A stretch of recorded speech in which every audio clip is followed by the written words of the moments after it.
Hello, and welcome to Fable Table, an actual play live stream focused on critical world building, collaborative storytelling, and finding the fun in games. Here we are. This is I just turned on my ring light during that, and it is too late. Turn that down. A little bit.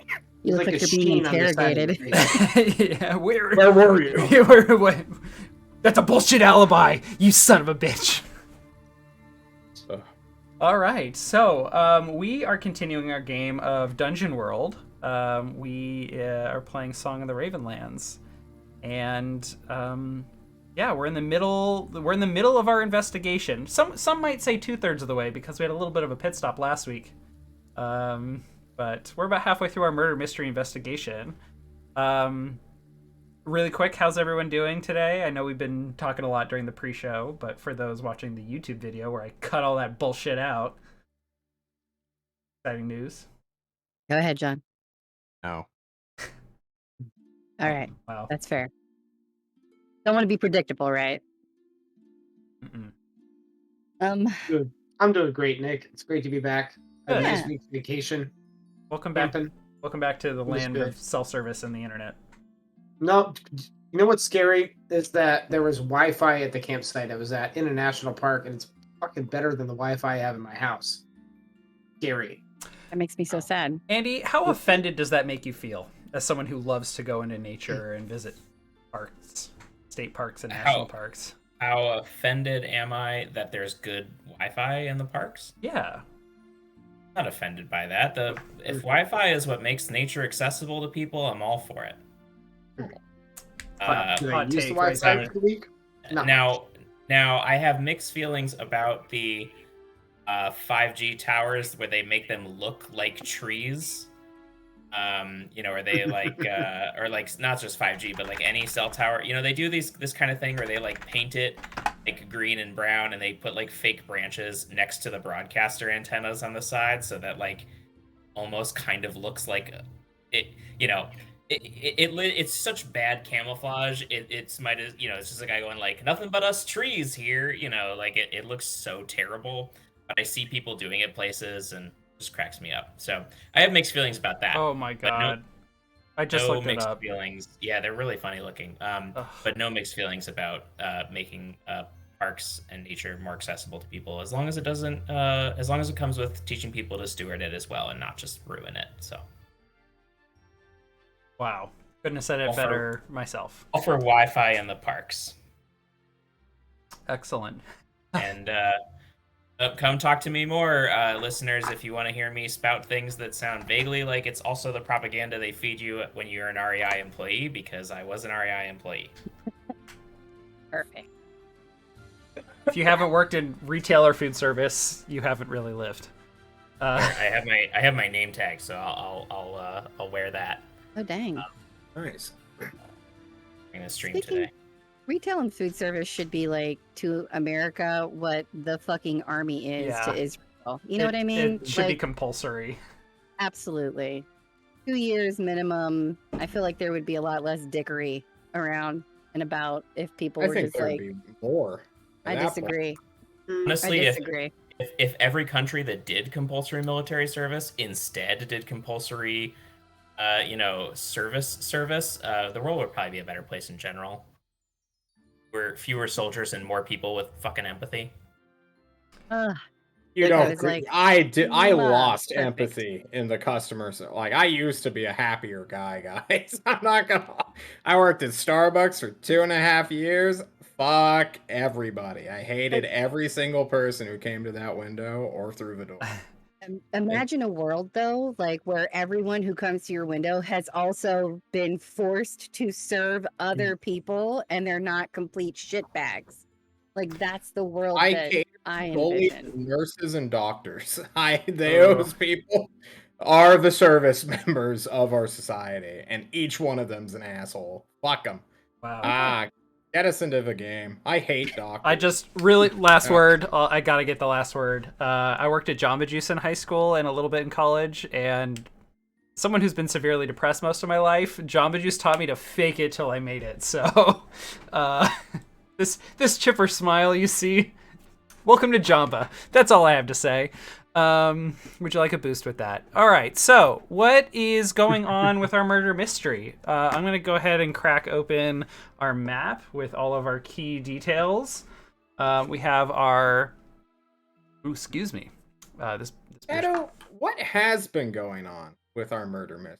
You weren't here last week, so you should get the recap. Yeah, we should try and, for all of our audience, and because it's been a while for all of us, we should try and recap kind of what we know so far.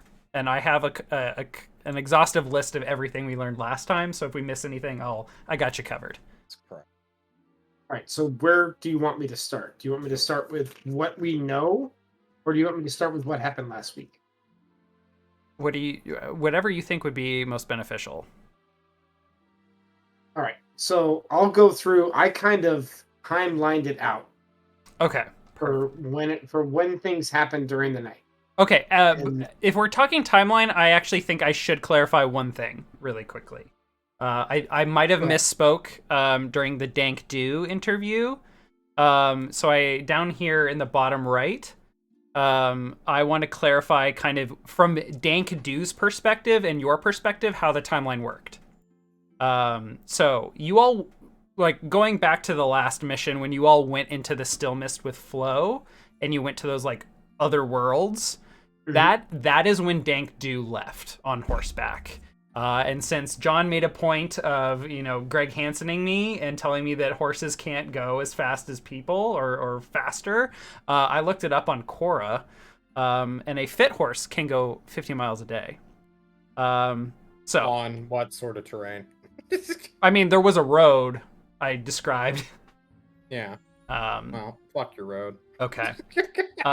So then you all came back and spent the night with the elves after that mission, and that is the night that Dank Do arrived at Galler Hall and got caught.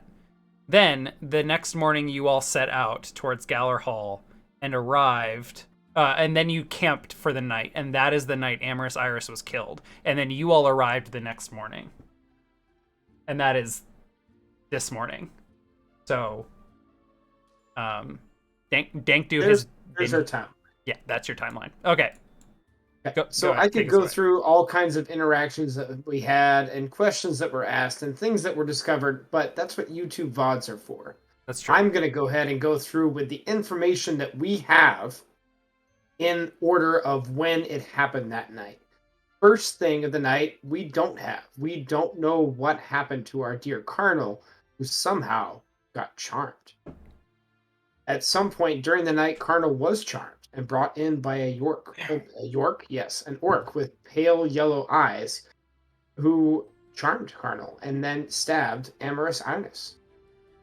We know that person that was controlling Carnal was asking for the ruby, the elder ruby of an elf. Somewhere in that timeline, Amorous Iris didn't know of the ruby, but she did go and meet Dank Do in the dungeon, question him, and then released Buds of Spring. And then somewhere between when Buds of Spring was released and when she was killed, she learned of the ruby. But we don't know if she obtained it, because we found out much later that the ruby was obtained by several Selkie who stole it from Marigold the Bard. Am I still good on this point? I know I missed last week and my details are a little fuzzy. That's pretty close. That's like, right. Yeah. Pretty good on no it. notes, really. As Amorous Iris was killed, there was a demon that was summoned. And we have discovered through interactions and talk that it was pretty much using the souls of both Carnal and Amorous Iris that this demon was summoned. The reason why it was summoned, we don't know. Was it a distraction? Was it an accident? Was it intentional?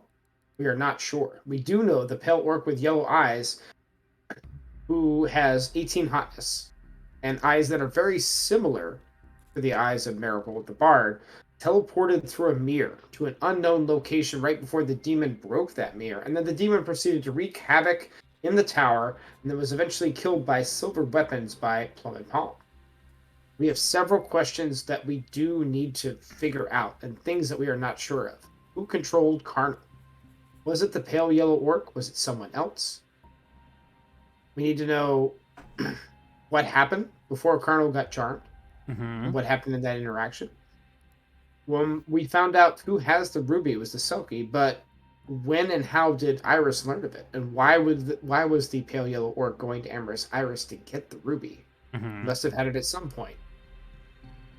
We need to learn why the demon was summoned, and most importantly, when and who has the power to do so. Yes. We need to learn, where did the Pale Orc go after teleporting. We also haven't figured out who gains the most from stealing the ruby. Who gains the most from killing Curator. Yes. There were some other kind of loose threads I wanted to just kind of point out. During my recollection of Amorous Iris's quarters and the murder scene, there were scorch marks on the floor. Amorous Iris's lover, Buds of Spring, was recently arrested for snooping in the restricted section of Galler Hall, and the reason he was arrested is because he didn't have permission to do that, and he was doing it after hours. He was later released by Amorous Iris and seen with her shortly before her death, but he is in the wind right now. He is missing. His body is not in among those who died in the attack. So he where he is kind of a big question right now. And those are the only other loose threads I think I wanted to add. But there are a couple things I wanted to follow up on as a result of rewatching the VOD. The first was the timeline with Dank Do, because I misspoke. The second correction I want to make is that Basil, you mentioned tossing him some halfling pipe leaf or some weed. And I said I thought you had that, but what I had given you was your gin that you had made, and it is effectively the same mechanically as halfling pipe leaf, your brand of gin that you made. So you all should have like a small tankard of that on one of the character sheets somewhere. Should be on Andy's. You should have a number of uses left. I don't know if you use some of it at this point. Yeah, I had 13 uses, but when we left the elves, didn't I also get some? Oh yeah, you probably would have got some halfling pipe leaf from them too. And probably from Dank Do himself. We hung out and smoked, and then sure. And showed up. So yeah, if you don't have it on your sheet, let's just say Dank was like, yo, while they have me stuck in here, can I just have what you got? Like, I gave that to you. Can I have that back, please? It was a gift, but I could really use it in here. The internal debate going on in Andy's face right now. But give up my weed. All right. I'm happy to share it.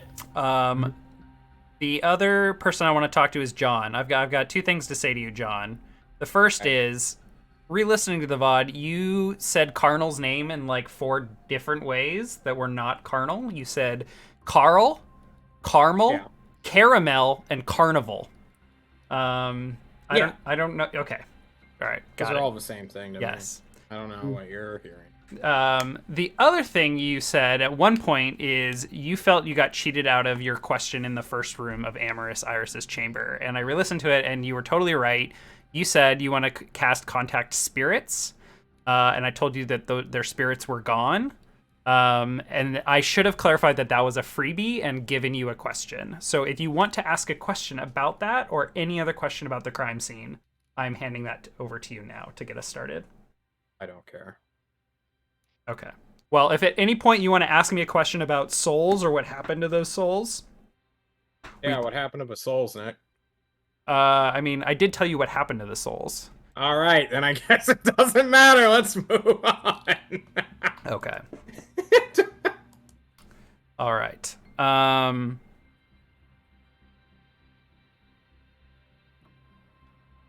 So let's so we are in our second round of 4, and we have completed Merrick's action of going to the dissection chamber and talking to Plum and Palm.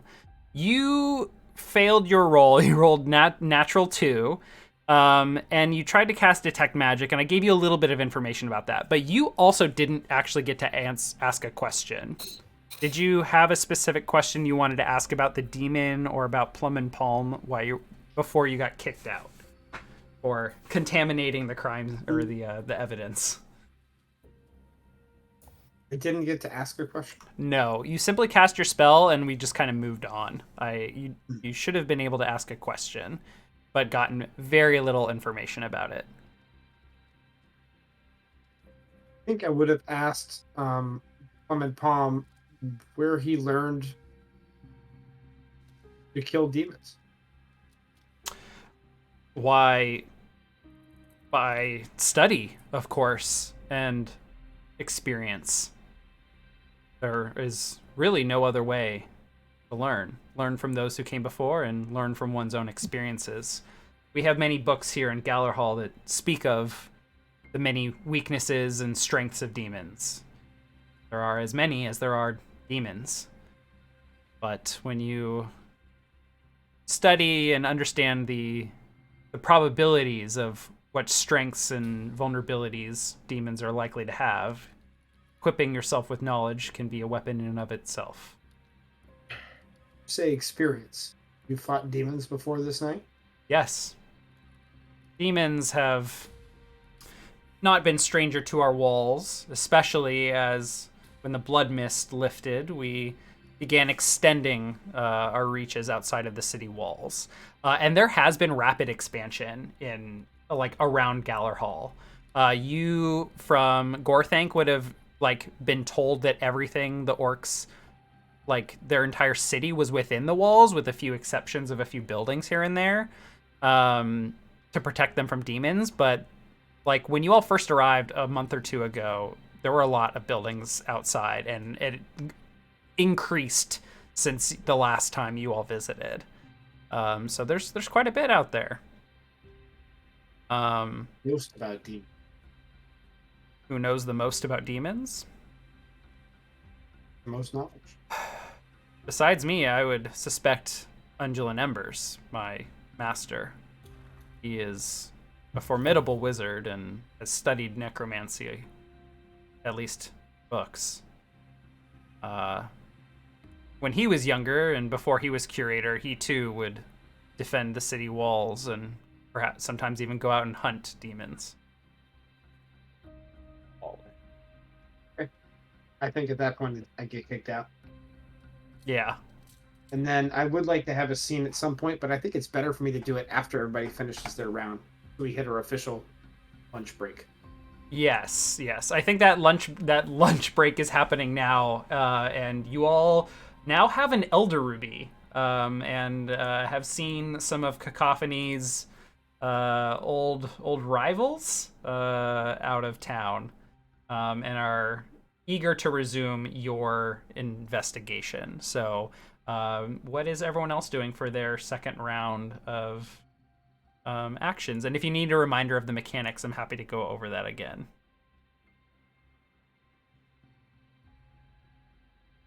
I wouldn't mind a refresher, please. Yes. So for each round, which is a quarter day, y'all will tell me which of these locations, either in the city at large, which is in this box. I have a list of locations, and then there's also a lot of locations within Galler Hall itself. Some of them you've already visited. Depending on how many people go there, you'll roll 2d6 plus the number of additional people that you bring with you. And depending on your result, it will impact the number of questions you get and the quality of questions. If you get a 10 plus, everyone present will get to ask me a question. It can be directed at an NPC, or it can just be a question towards me, the GM at large. And if you get a 10 plus, you get stupendous information and really juicy details. On a 7 to 9, you still each get a question, but I'll just give you average response and detail. And then on a 6 minus, you still get one question as a group, but you'll get very limited information as well. And you still have access to all of your abilities, so casting spells, tracking, talking to animals or spirits within things. You can still do that. Yeah. There he is. Got his REI uniform on now. Oh, I just needed to turn the fan on in here, but I didn't want to be No worries. streaming Okay. around the room. Yeah. Let's go talk to Ether Rose, guys. Come on, bird person and goat whisperer. So I think we were going to start with you specifically, John. Did you decide you didn't want to go find the bard? We weren't going to do that. You were going to do. Yeah, we don't need where we to. at. Okay. We're gonna find our runaway, and if he's anywhere, he's hanging out with Carnal's ex-girlfriend. Why do we think that? I don't know. The hunch. It's my gut. Nice. All right. Okay. So you all want to go see Ether Rose. So Ether is taking the day off. She's been taking a couple days off, in fact, or will be, because she was working the night of the murder. In fact, she was working at the top desk, and was seen speaking with Carnal shortly before the murder took place. So you head out to let's see, the Winter tenements are letter E. So those are kind of outside the city a little bit. They're a new structure and they're pretty nice. So they've got a great view, but it is a tenement building with apartments with balconies, great views of the city, and it is built kind of up the mountain. So as we head north here, there is kind of an elevation change heading up towards the mountain. So you knock on her door. Who is all here? All three of you are here for this? God, I hope so. Basil, Cacophony, Wick. Everyone's here? Okay, great. So you knock on her door, and opening the door is a red-eyed, upset orc woman who you recognize because you've met her before. And she's like, hello? Oh, you all... Deputy Sheriff's Office.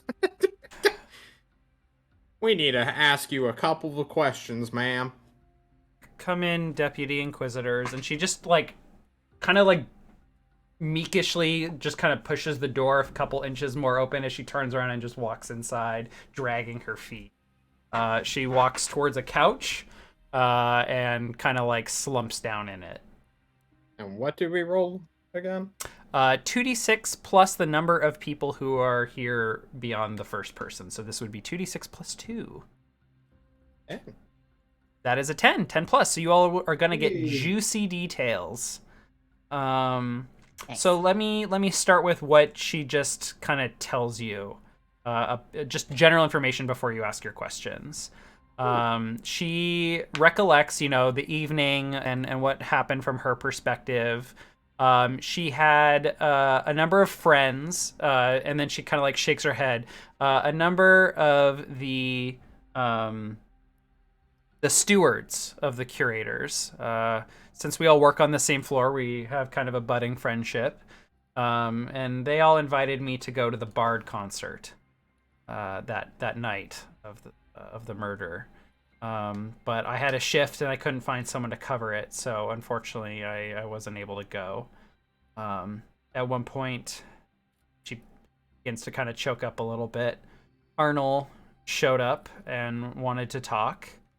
I had asked him not to talk to me about personal stuff at work and to keep it professional, but he said that he really needed to talk to me, so we spoke for a while. And at one point,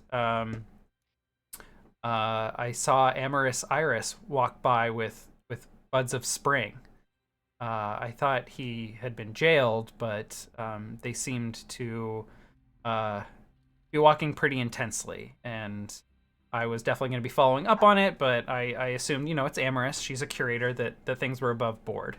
But they were heading back to her chambers.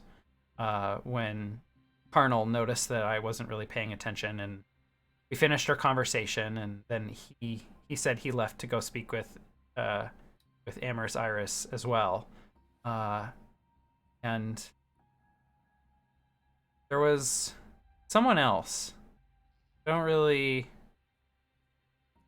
Yeah, there was some other orc there that said that they were there to talk to. Huh? I don't remember. Anyway, yeah, Carnal went to go talk to Amorous Iris. He had no idea that she was with Buds of Spring, because he was focused on me. And then a little while later, not long, the next thing I knew, I heard screaming and crushing sounds coming from the curator's chambers. I was shocked. I just kind of stared, I guess. Wasn't really sure what was going on and what to do until the door came flying off its hinges and the demon was there. So I ran, and at that point guards had made their way up the stairs and were right there. If they weren't there, I surely would have been the first to die out in the stacks, but they protected me and lost their lives so that I could escape. And I just kept running. I was out of the building, and I kept running and running, running until I got here. And she just kind of like is staring straight ahead at this point and just trails off.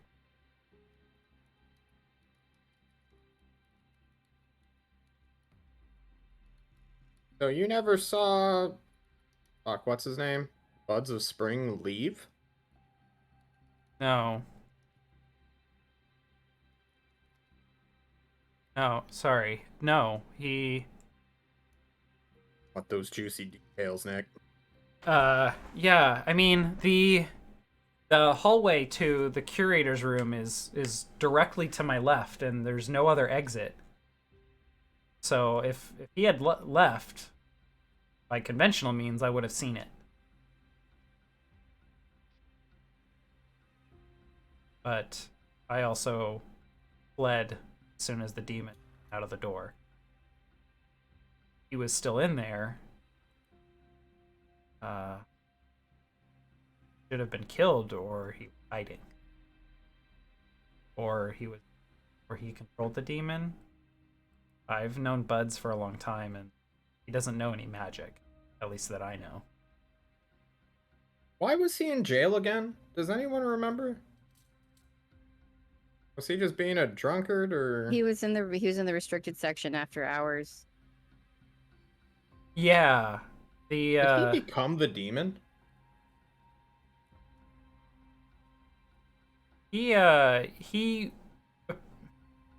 I'm gonna give you her perspective of this for free because you rolled the 10 plus. So what you've been hearing is people think Buds of Spring, like you've been hearing lots of rumors about Buds of Spring and his involvement in this.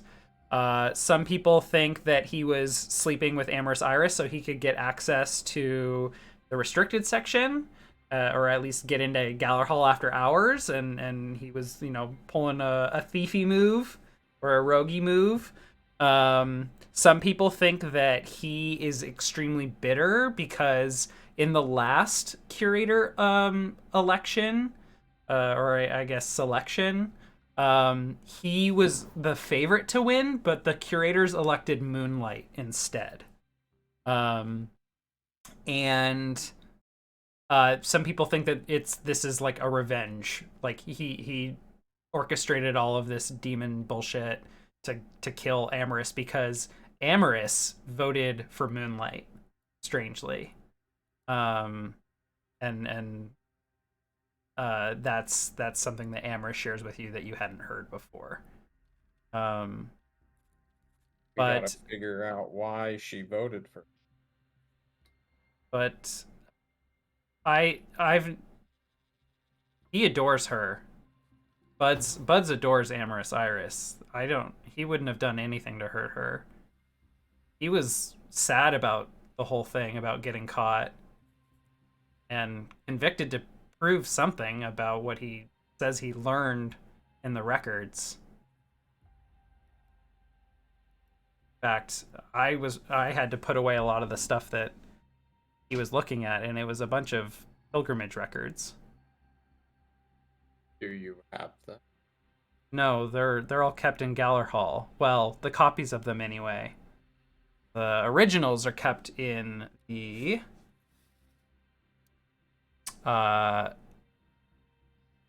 the West Gate, where the West Gate checkpoint where pilgrimages must check in and record everything they bring back.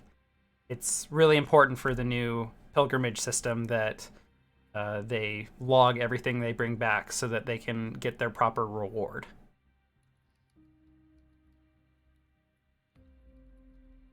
Do you two have any questions? I don't. I'm out. In this accounting of last time that they saw Dank do, how did Dank do look? Yellow eyes or his normal eye color? Dank do the elf. Or sorry, not Dank do. Buds of Spring. Buds of Spring. Sorry, confusing my related name reference characters. No, I remember when Amorous Iris came up with Buds of Spring, when I thought he was in jail, I locked eyes with her, and we both gave each other, the look. And she, looks over at Cacophony, the girl look, checking in, She seemed fine, and Carnal, she knew that Carnal wasn't supposed to be talking to me about stuff, and I had asked him not to do that, since, she was the one that rehired Carnal in the first place, and she was very clear with him that he needed to be respectful. But as her steward, Carnal, she was just checking in with me, and I with her. We seemed okay and didn't want to interrupt what was going on with each other. And Buds looked at me as well, and gave me kind of a gentle smile. He is a gentleman, a gentleman, if you will. And he looked normal. No yellow eyes. He has dark brown eyes. Aside from, his obvious connection to Amorous, if he had any, does he have any friends or family around here? People, I mean, we're looking for him. Would you happen to know where he is? She scratches her head.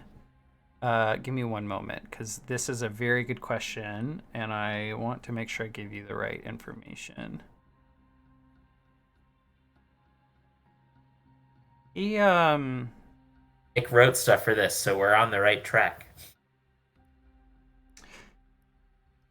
I'm gonna reveal a location here on the list. Mill Row, letter I.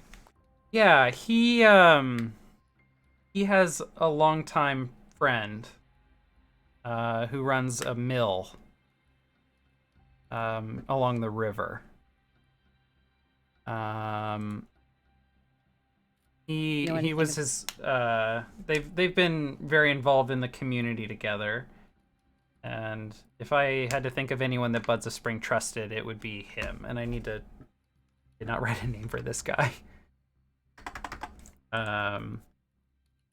This will be Orchid Oliver. Don't want to call him Mill Man. Seriously. It's sitting right there on a T. Wait, I did come up with a name for this guy. I maybe it's on my phone. It's too late. Yeah, it is too He's late. Oliver now. Orchid Oliver. Yes, Orchid Oliver. Alrighty. Thank you so much for your time. Yeah. Hey, you all were the ones who brought Carnal back with you into the city when he was out in the wilderness. Yeah. He everyone says that he got really involved with demons while he was out there. And a lot of people, there's lots of rumors going on that he got involved with demons or has been possessed all along, or is working with the Rust brothers and they planted a demon within him as a sleeper, or maybe they're mind controlling him. I just need some sort of reassurance that nothing like that happened. He was a sad, lonely person who was in love with you. He certainly wasn't possessed while he was in our presence. And, you know, there's some... If he was possessed or working with the Rust brothers, like, don't take this the wrong way, he was not a smart man or a smart orc. I don't think he would have been able to hide those things from someone like you who knows him best. So I think that you can, you know, trust your own instincts. Do you think that he was possessed by a demon? Or did he just seem like himself? Thanks. Yeah, I know that he was himself. It's just hard to feel it right now, you know? Yeah, it's hard because people are telling you what it is that you should be feeling or thinking. But I can tell you that for all of his issues and troubles, and the only thing that he was really guilty of was caring about you quite a bit. You were the only real thing he had here that he wanted to get back to. So no, I don't think that he was in league with the Rust brothers. I don't think he was possessed by a demon. He didn't have it in him to be that level of deceitful. Just think, you heard his last words. All right, can we dab on her now and Yes. leave her with traumatic memory? God damn. Yeah. The only last thing she'll say is like, well, it wasn't just me he had in his life. He didn't even really have me, but he was really making the most of his work in Galler Hall and making friends with the other steward. So I saw that, and I will cling to that when I have a hard time believing. Thank you. Okay. All right. So that is going to conclude round 2 for us. Meet up. Yeah, let's meet up. Is Merrick doing anything before meeting up? Yeah, I would like to have a quick scene. Obviously, everybody else met up for lunch, but Merrick went off somewhere else. So I think he went ahead and found his way out to the soybean fields out in the oh boy, northwest part of Gower Hall. Nice. And of course, I went to take my lunch with me, which was, of course, your normal Gower Hall staple, rosary chicken. Mm-hmm. And in case you want a picture of what rosary chicken is, you can check general chat as I post it. It's mostly just rosary chicken. It's just like two chickens set up in sticks of kebab chicken set up in a cross, and then a string of red grapes along the side. Yes. All right. Good. It's so good. This makes me incredibly happy. Thank you. Yes. All right. I'm gonna pull So this up completely on out of character. I was literally in the morning, while camping, I had free time because I'm gonna wake up an hour and a half earlier than anybody else in any of the campsites. So I was able to listen to the show on Thursday morning and Friday morning, and then Thursday night, what were we making for dinner? But kebabs. So I had to make this and show it. This is nice, magnificent. Mm-hmm. You're an artist, and I love it. I try. So I think I will take that chicken, go out into the soybean fields, eat it, then take the little string off of the grapes, and then tie them up in a cross and stick it down in the dirt. And Merrick would like to hang his holy symbol on it, and then I want to commune with Martin because I have some questions and some dilemmas and some things about our investigation that I want to confirm with my team. After a brief moment of composing yourself and finding your center in prayer or meditation, You connect with Worm. Hello, Mary. What can I do for you? I have been given a task to root out a murderer, a plot within Gower Hall. And I am faced with a dilemma. We have been given power. Whoever I name will be accused and likely executed for the crime, whether they are the one who have done so or not. I can use the knowledge I gained to bring a criminal to justice, or I can use it to further the cause at hand. And I'm struggling with the limit of how far is acceptable to push. When does using the knowledge you gain move from being resourceful to being corrupt? I seek some guidance. Merrick, I have chosen you because you have little to no interest in personal gain. In my mind, it's that which separates you from corrupt, unjust. But you are also pragmatic. You understand that sometimes what is true and what is necessary are not the same.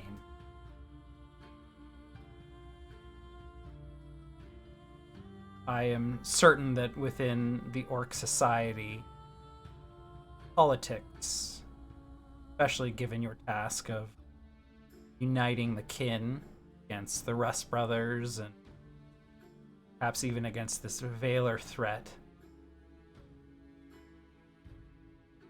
that this is an opportunity to leverage information and power into greater power. I believe... Oh, please, go ahead. No, go. I believe that the ends will justify the means. But you are the expert on what is going on. I trust you. Trust yourself? Not sure. At this point, I'm going to ask Worm for divine guidance.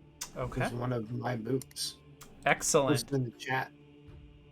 When you petition your deity according to the precept of your religion, gaining secrets and how to use them, granted some useful knowledge or boon related to your deity's domain, I would like to ask Worm to grant me a spell that I do not have to roll for fast, as I commune and change the spells that I have prepared. Okay. What spell is that? Through seeing. Can you link I me wish to be able to. Yes, I can.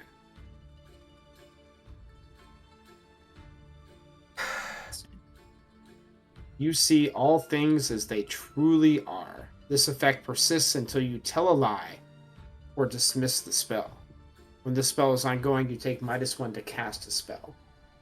I am asking for his guidance to gain this spell actively as I commune. Now, it still counts against my prepared spells for the day, but I want the spell active without having to roll for it. And I want to be able to use this in my investigation. Oh my god.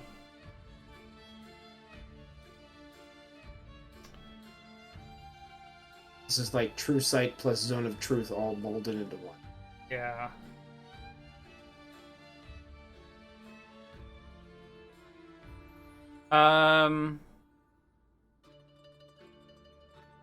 Okay, so here is what it's going to take. You are going to need to forfeit your next round because this will take time for him to bestow upon you. So you can do it now while you have this pressing issue going on. But I mean, this could be incredibly useful for the final round or what comes after. Here's the trade-off. Okay. He cannot make this temporary. This would be a permanent change to your character, and it would be a continuous -1 ongoing, which would effectively cancel out your other move that lets you take -1 for free the first time, and it neutralizes it. But oh, go ahead. Because I was thinking of using this to narratively set up Apotheosis for the next time I gained a level, which is essentially this. Yeah, okay, I see. So if you are planning on using Apotheosis, then... Okay, I see what you're saying. Essentially, I'm just trying to see if I can use this moment of narrative bullshit to get out of rolling the spell. You know what? And mostly to just change spells in the middle of the interaction. This is actually very interesting. He's going to say, I will begin work on this and placing this within your body. But you may not tell a lie, or this will fail. Okay. As you know, magic can be inscribed with patterns, and the patterns not only can take geometric shape, it can be relationships between objects, between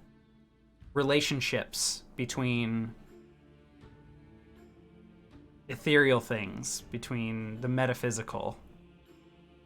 And I will be using your soul as part of the pattern for this, and your body. You must not tell a lie while I am doing this work, or it will fail catastrophically. Good.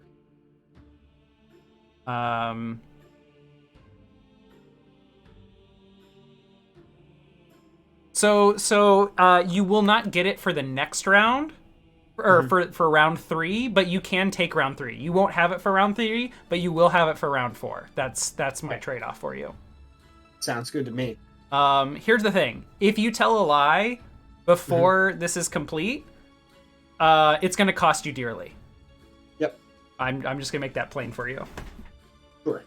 Like, he is going to give you a dire warning. Like, he has serious concern for you in his voice, is how it comes across. Okay. Any other questions for Worm? No. Other questions for Worm could wait for different times. Very good. You return to the soybean field, the wind blowing through the soybean plants. I don't know what those look like. And through your hair. Sounds good. All right. I use the rosary chicken sticks to pick the chicken out of my teeth on the way back into the city. Fantastic. Okay. So you all meet up. And you can compare notes with each other, and kind of organize yourselves as to what each of you want to do next, how you want to break up. And all of you begin to notice there's something strange in Merrick's eye. I will tell them straight up, Worm is granting me a boon. An opportunity to see things that as they truly are. That eventually I will be able to discern truth from lies. Sight. But until the time as I am granted this boon, we need to proceed forward. Wonderful job obtaining the ruby. What do we think our next steps are? We should probably arrest the bard because she clearly stole it. True. I get the feeling from what I hear about the bar that they are going to be very difficult to arrest, or even to find if they don't want to be found.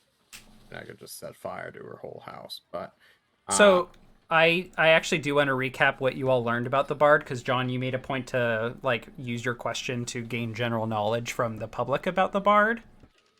As a recap, you all know that they played a rad concert, and everyone is using the word rad, everyone that was there at the Salience Amphitheater. You know that they are a traveling elf musician who is sexy as fuck, plays amazing music, And I did not articulate this last time, but there's also lots of rumors that they have lots of sex with people on the road. Very Bard-like. Yeah, and the stories about their sex life and sexcapades are all over the place and inconsistent, I'll say. Like, there is a lot of question about, what they have going on down below, and there's a lot of inconsistent information going on there. Yeah. We, as players, know that they're a sexy battle wizard named Marigold, but no, the public does not know that. So you wouldn't either at this point. Well then, we should probably hit up the Westgate checkpoint to see what it is our boy Buds and Spring has going on. Another option is to go to whatever sort of place he was going to in the Galler Hall area, because apparently he was in the Forbidden section. I don't know if we'd even be allowed in there, but whatever. We have that one person, Moonlight, who, I want to know why that Amorous Iris voted for them instead of Buds, who she was presumably in a relationship with. And then we obviously have to go to the Mill Road to get Buds of Spring or find out where he is or blah, blah, blah. So I think once we find Buds of Spring, we could probably mitigate needing to go into the restricted section because he'll be able to tell us what it is that he was looking for there. So I personally think that our first course of action should be to find him. And What's Her Face gave us really good intel saying that he's probably over in the Mill Row. I think that's a good place to start. But if you want to split up and divide and conquer, that's totally cool too. We should go see Millman. Cool. Feel like we're on the same side now. Cacophony. Feel like Buds of Spring is the next link in the chain. From the information you've told me, I also feel like Cardinal and probably some of the other stewards were charmed at the concert. We still don't have any information about the pale yellow-eyed one. And I think that is pivotal to find this out. Hopefully from Buds of Spring is probably our next link in the chain to get that info. Yeah. We don't know if... Basil, you're muted. Oh, I'm sorry. Go ahead. Muted like mid-sentence for some reason. I'm on board for tracking down Buds. I think that's a priority as well. Yeah. Is anyone... Sorry, I was just going to point out that we don't know if the orc and Marigold are the same person. Because as a wizard, he could, make himself look different. But anyway, that's all. Okay. Well, let's go to Mill Row then. Seems like three of us want to go. Merrick, you don't even get this round, so have fun in the garden. Merrick does get this round. I changed my mind. Oh, okay. I was going to say, we're going to miss you. I would come with you. Is there any other information we want to pursue? Maybe two of us one place and two of us another place. Obviously, Buds of Spring needs to be solved. Is there anything else we want to do? Because looking up and looking at the daylight, pretty soon, we're going to run out of time. The Westgate checkpoint shares a similar thing with the Forbidden section. Like, he went there, he did something. So if we find him, and sort of three birds, one stone, as they say, right, Cacophony? Alright, I'm sorry. It's very offensive to my people. So I say, let's go there, and all of us go there. Be sure we get the information we need. And then split off for our final round, maybe. We also... If we think that he's there, then we probably should surround the area just to make sure that he doesn't see us and spook and run. Because obviously he's in hiding right now, so we need to come at it kind of delicately. Thank God we don't need to roll a stealth check. We go sneakily. Okay, so heading to Mill Row, everyone but Merrick, it sounds like. I think Merrick would go with him. I don't think there's any other place for me to go. Is there? Oh, okay. Well, Re-roll. Merrick, you and I could split off and go to the West Gate to get more Bud's info while they're going to Milrow. You want to do that? I'm all about it. Yeah, let's divide and conquer. I think we got to be economical about this. Okay. So we split up. Okay. Let's start with the group heading towards the Westgate checkpoint. So this is an area you all have come through a couple of times now. It's just a really large gate with a large office. There is a large area for like where wagons come through.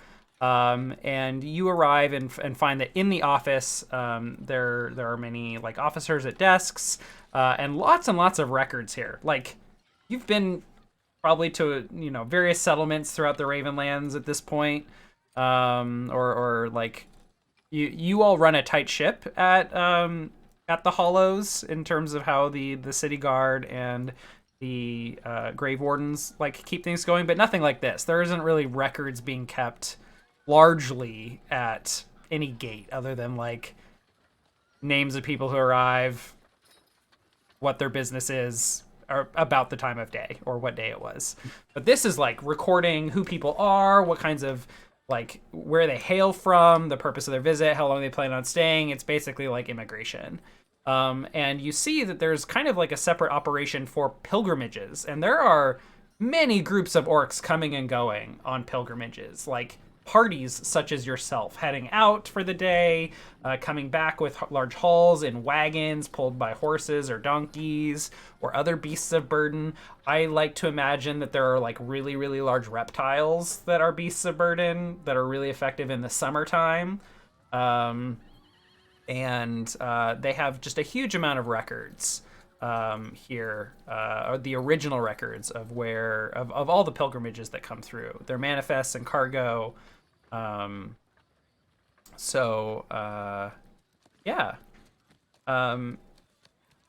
What do you all want to ask? Actually, I need a 2d6. We need plus to roll first. 2d6 plus 1. Andy, go ahead. All you. Hit us up, man. 2d6. Nope. That's a 7. 7. So you get average information, and you each get a question.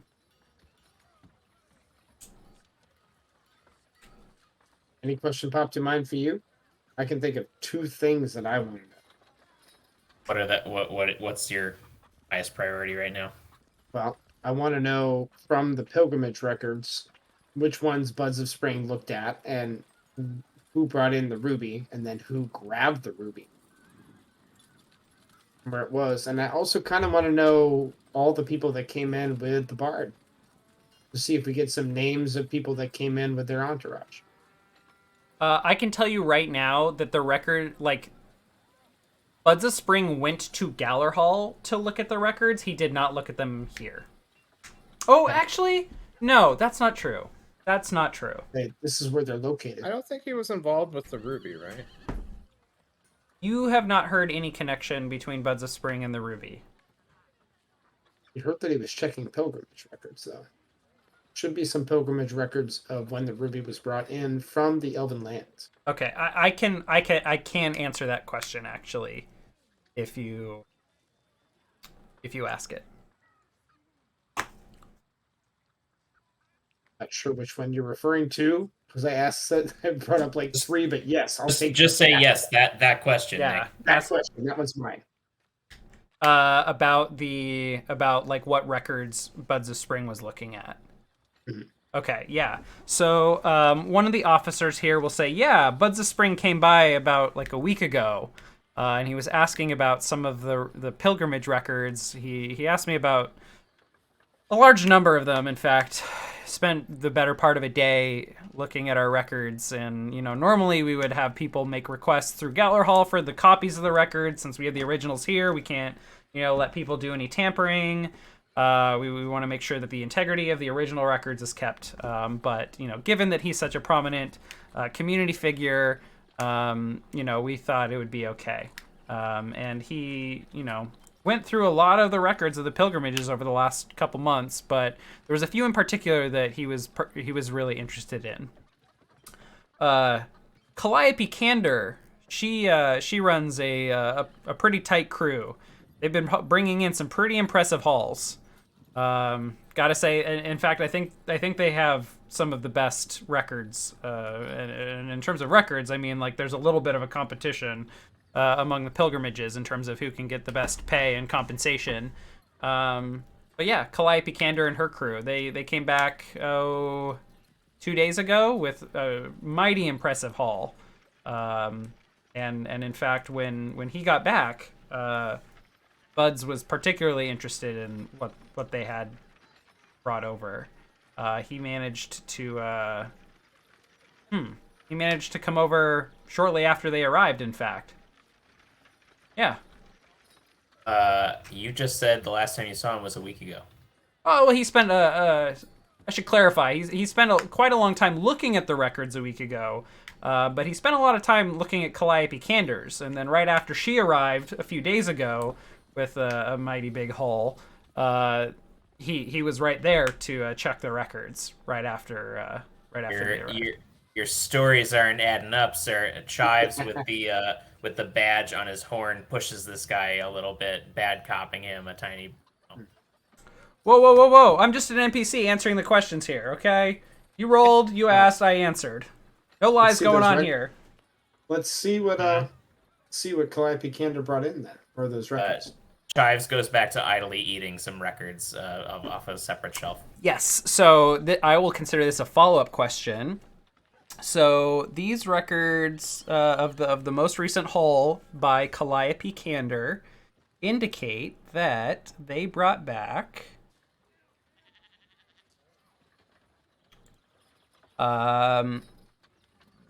there's just like a lot of artifacts and like ore and stuff, like there's stuff logged as like traded, and then like the logs themselves come with like what they're bringing back to donate to the city and to Galler Hall.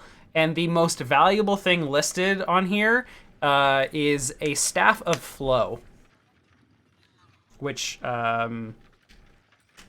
he's the officer's like, I don't know. They said something about the fact that it manipulates the weather.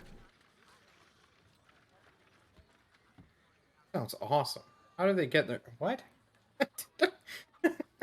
I want one of those. Oh. Sounds pretty sweet. I think they were going to use it for like agricultural purposes once they understand the staff and how it works. I don't know. Those bookworms at Galler Hall, that's their job. I just maintain the records here.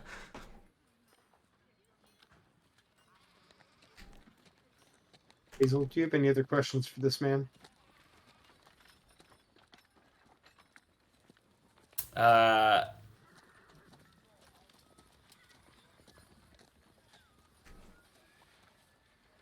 Who was working when Calliope's group came back? Oh, yeah. Well, we've got a rotating list of people. Here's the schedule, and he'll like show you. They have an immaculate schedule. They have a really neat way of tracking like anyone who calls out, and they've got like a on-call list, blah blah blah. And then there is a name that pops up that is interesting to you, and that is that anytime Calliope Candor's group comes back and logs a pilgrimage haul, one of the stewards is always there as the receiving inspector, who evaluates the value and worth to compensate the pilgrimage on behalf of Galler Hall. And their name is...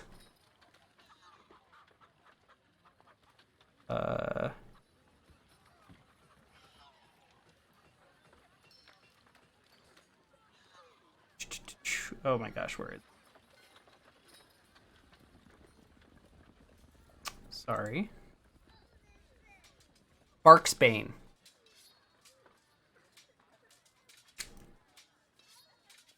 And Bark's Bane is the steward of Patient Roar.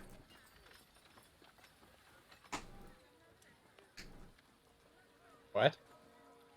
Patient Roar, the curator of commerce. Name. Bark's has Bane is barely the been mentioned. steward of Patient Roar. And Okay. Bark's Bane is who is here to receive Calliope Cander's pilgrimage every time.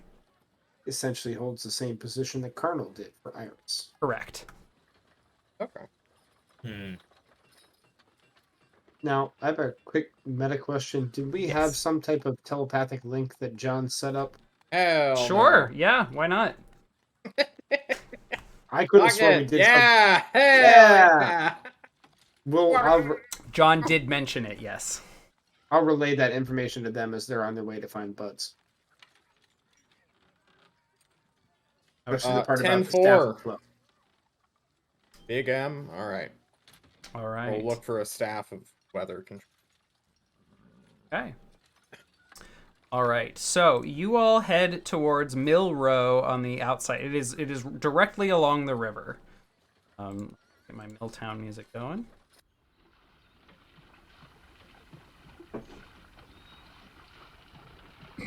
Okay.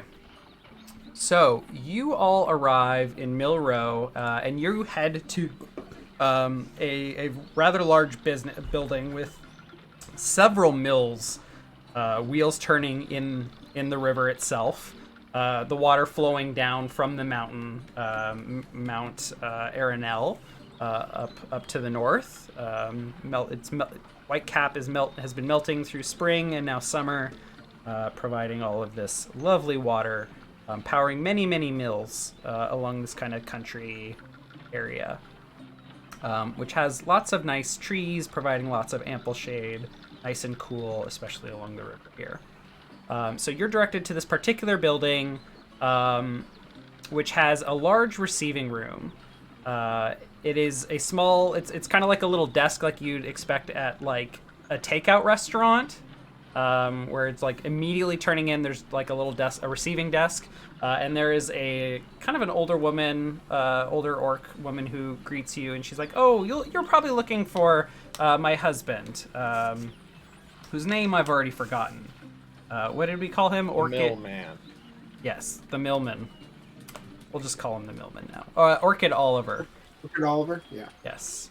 Orchid, there's some people here. And she starts shuffling past all of these strings with clips on the end that are holding just all of these pieces of paper. Just like dozens and dozens and dozens of rows of sheets of paper made here in the mill that are drying out in this really warm, kind of humid room with lots of like opaque glass, letting some light through, but mostly the warmth to dry out the paper.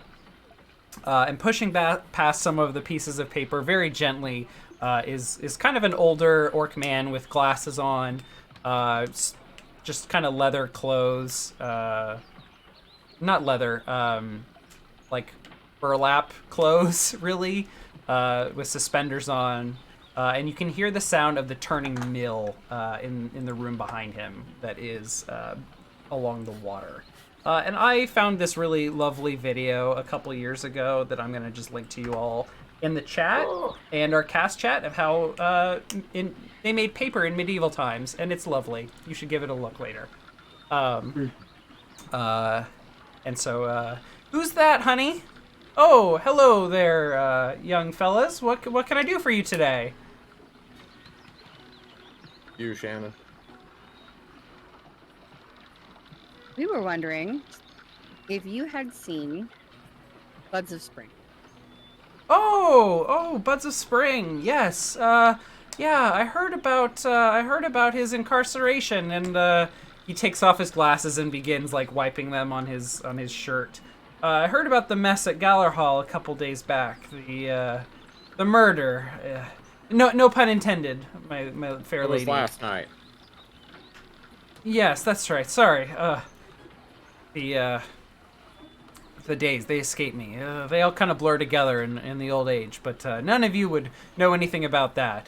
Except for you, and he, like, looks at you, Wick, and he's like, not quite sure how old you are. Hard to tell with the skin and all. I was old when the Earth was young. Where is he? Butts, haven't seen him in a while. Is he in the cellar? Give me your 2d6 plus 2, please. That's for you, Shannon. Okay.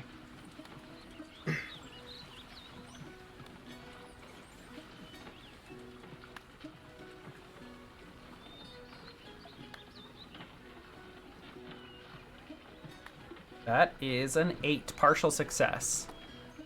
Look, I see. Deputies. Deputy Inquisitors. I heard you were in town, and, expected you might come asking. Look, Look,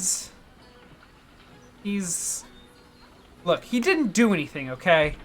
The man is innocent. He just got caught up in some bad business. So It's time to start breaking shit, Nick. He's like holding up his arms as though trying to hold you all back. for what it's worth, we believe you. We don't think that he did anything. We think that he was just in the wrong place at the wrong time. But we do think that he has information about some of these records that might help lead us to who the killer is. So it's super important that we talk to him. I don't think he killed anybody. It's all right, Orchid. Calls a voice from behind in the mill. It's all right. And he just kind of looks back and lowers his arms, and the millman lets you pass. Awesome. Freaking awesome. And there in the back, in the actual mill itself, with cranks turning and pulp being mashed and people working, like other orcs are working here, and here is Buds of Spring, and he you all walk in through the entryway and see him standing there, kind of like in a little darker of an area where people aren't working. You can see that there's like a blanket that's been laid down on the ground, and there's like a makeshift pillow, and there are just some other personal effects here behind Buds of Spring, who is a very handsome orc. I think I had face cast him as Don Cheadle, if Don Cheadle were an orc. Younger Don Cheadle, though. And Orchid walks back and dismisses everyone. He's like, "Break time, everybody. Let's head on out and have a smoke." Sherry, where did I put my pipe leaf? Sherry, is it? Oh, there it is. And you all are left alone with Buds of Spring. Hey, dude. What does he tell us, Nick? Yeah. Well. Oh, first of all, telepathy. Ladies and gentlemen, we got him. Okay. We got him. Yeah. Good job. Excellent. So. Oh my god. Buds of Spring. I have this mill music, but it's just way too jovial for what he has to say. He. Who was he? Who are you? Yeah. I figured this would come sooner or later, and I just have to say, before I share what I have to say, I want to thank you for hearing me out. I saw nope, not Calliope. Amorous. I was there when it happened. How'd you get out? A look of shame washes over his face. We heard Carnal knock at the door, and we weren't ready to tell anyone that Amorous had found evidence of what I found, and we weren't ready to share that with everyone, share that she had let me out, or that we were going to confront the other curators. but we heard the knock at the door, so Amaris had me hide closet. Just, you know, not be seen by as many people as possible. And at first I thought it was just Cardinal coming to, you know, share a report of the day, you know, business as usual, but there was some other orc with her. I didn't get a good look at them from closet. But they were threatening Cardinal, the other orc, and then she gave them some ruby that she had found. She apparently found what they had been hiding this whole time. They were trying to cover up. They? The other curators. Name them. I'll get there, but I think it's important to me to share what happened to my beloved first. And as soon as they had the ruby, Carnal turned around and took the knife from the other orc and began to attack her. She tried to protect herself, and I did nothing. I was too afraid. And after Carnal stabbed her, the other orc began to mark her with something. Carnal just stood there, motionless. The other orc took her blood and marked Amaris's chest and Carnal's back. And then they said something, and Carnal fell to the ground, and there was a flash of light, and... Oh, no. Sorry, I fucked that up. There was a flash of light. Carnal did not fall to the ground. I need to retcon that. Amaris got marked. Some words got said. There was a flash of light and an explosion. The other orc looked surprised and confused, and there was a demon standing there. She immediately ordered Carnal to defend her, and she quickly marked his back, and then began marking the mirror. And at that point, I closed the door, and there was screeching and cutting and breaking and glass shattering. And then the door broke, and the demon left the room. And a minute or two later, I made my escape. I managed to climb down several floors behind the demon and among all of the dead. And I caught one of Undulant Ember's apprentices fighting the demon, and I managed to make a break for it. And I fled Galler Hall and came here. I didn't want to be seen. I didn't want to be accused. But none of it was worth it. Beloved Amaris is dead. Anyway. Well, unfortunately, you were seen. So fleeing may not have been in your best interest. We believe you. I believe you. We believe that Carnal was possessed or bewitched by this other orc. We were hoping that you might have known who this other orc was. But you said that the orc that came in who you didn't know, she had the ruby? Yes. Amaris gave them the ruby in exchange. What was this evidence of? Does this guy know? Does Buds of Spring know Calliope? Calliope, yes, I know of Calliope. Who's Calliope? Calliope No, Candor Calliope. is a traitor to our people. Okay. A traitor to the kin of the Ravenlands. They Okay. are doing dark, terrible things on behalf of the other curators. So, do you know the person who held Carnal's position for Calliope? Is that who that orc was? Because she held the ruby.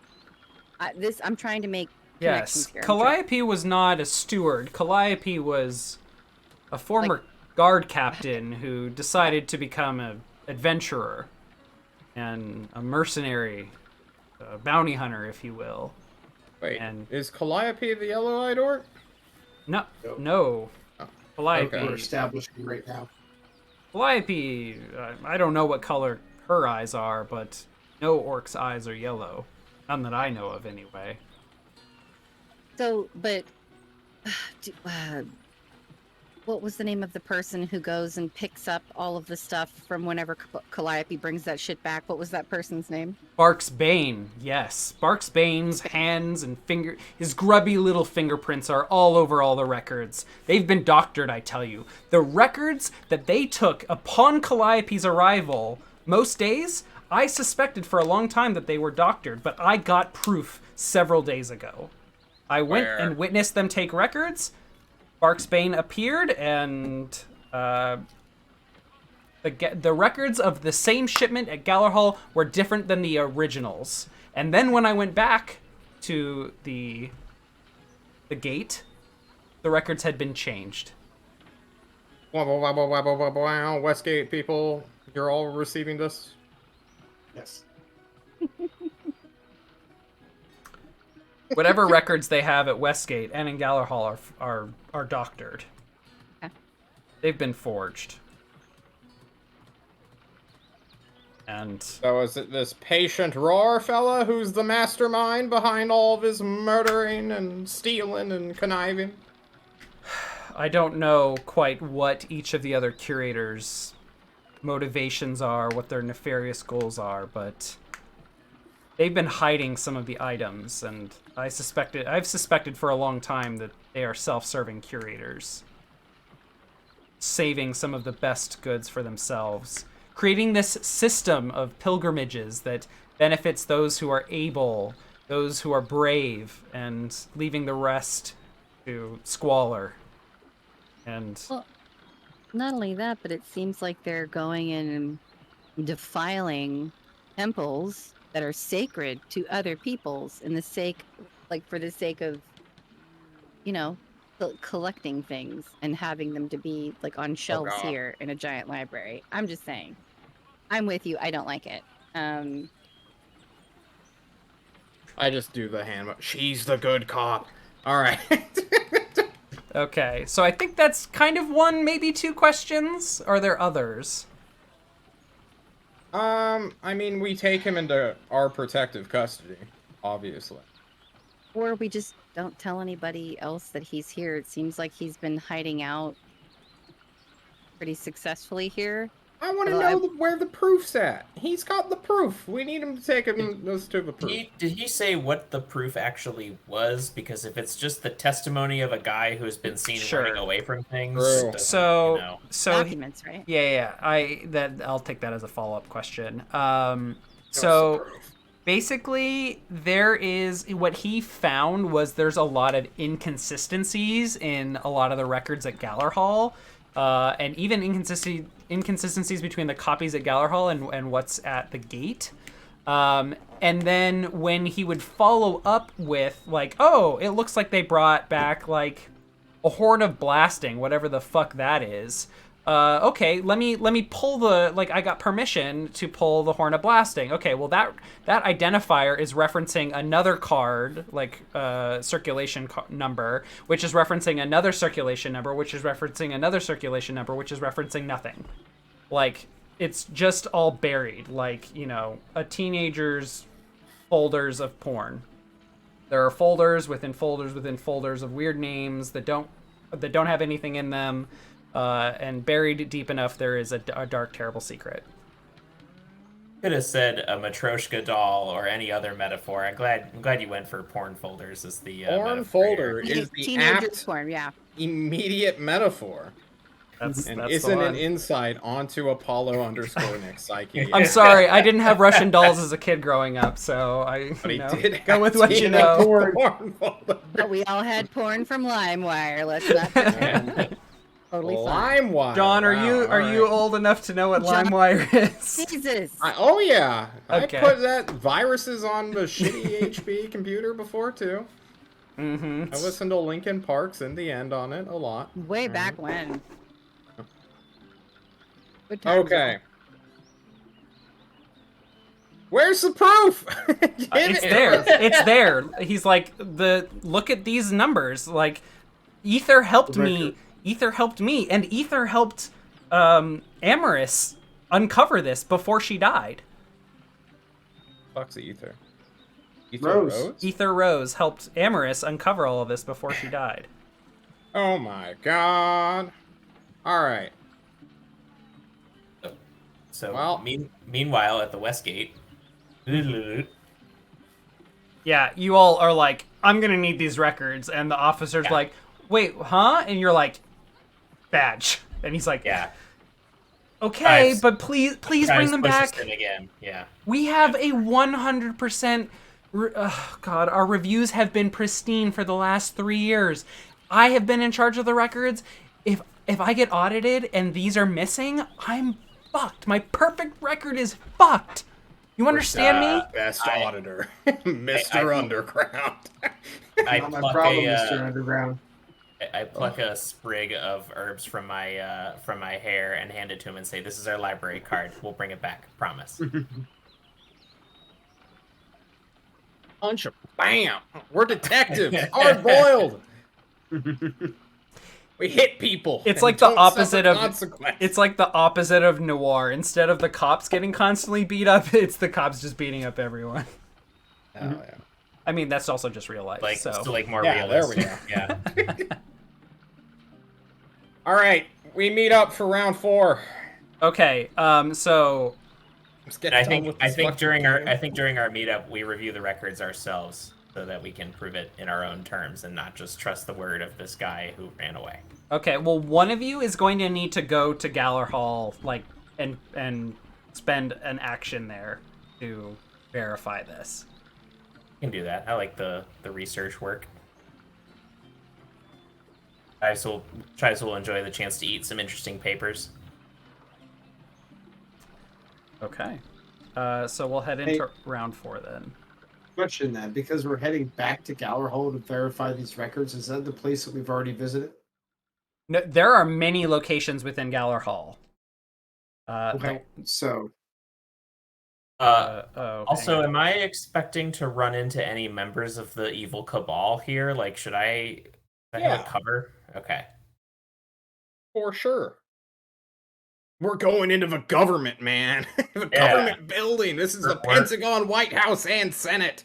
We're There's uncovering corruption everywhere. Yeah, we need to Put on your be tinfoil prepared for that. hat. did Bunce know if any of the curators besides Iris were absolved of being guilty in this manner? Ooh. Is that one Like, of is y'all's there questions anybody- for him? I mean, if we still have questions, I would. If we're doing the wah, wah, wah, wah, I would like to know: is there anybody who he knows is not? Oh, Who's not a part of the ring? poor. Right, because we have 4 curators that might be a part of this ring, and we're running out of time. That's true. I still have questions left over from whenever I rolled like that bang in one from last session, but if those are forfeit, that's fine. I'm just Who were you interviewing last session? Would you? great Bruh. question. We don't know. It's weeks ago. We're not Yeah. going to Um, that So far. long. So he's like poor Moonlight was elected For you. into this god awful mess. I was hoping to become elected as a curator and try and clean things up, make real change for people. But That's never how this works. You I- say poor Moonlight, you feel bad for him, even though he took your job? he has been a servant of the people as long and as passionately as I have been. I think he will make a great curator, and you know, he has, I think, unfortunately been taken advantage of by the other curators. I think they thought he was more. Is Embers clean? How deep does this go? I believe Calliope takes her missions directly from Undulant Embers. Oh, Yes. dang. This was all a setup. If we go back and we're like, it is you, Undulant Embers, do you think he'll put himself to death or no? We will. I appreciate that we have I hit think we'll have just a about fight. every noir trope in a matter of like 5 minutes just now. So I'm You're enjoying welcome. that. Okay. Thank you, Nick. Follow-up question, if I could throw it from across Gower Hall. Hurry up! Would the records that we're about to verify clear Moonlight by essentially showing that this action has been going on from way before he was actually a curator? Probably. Yeah. Something for Basil to check into.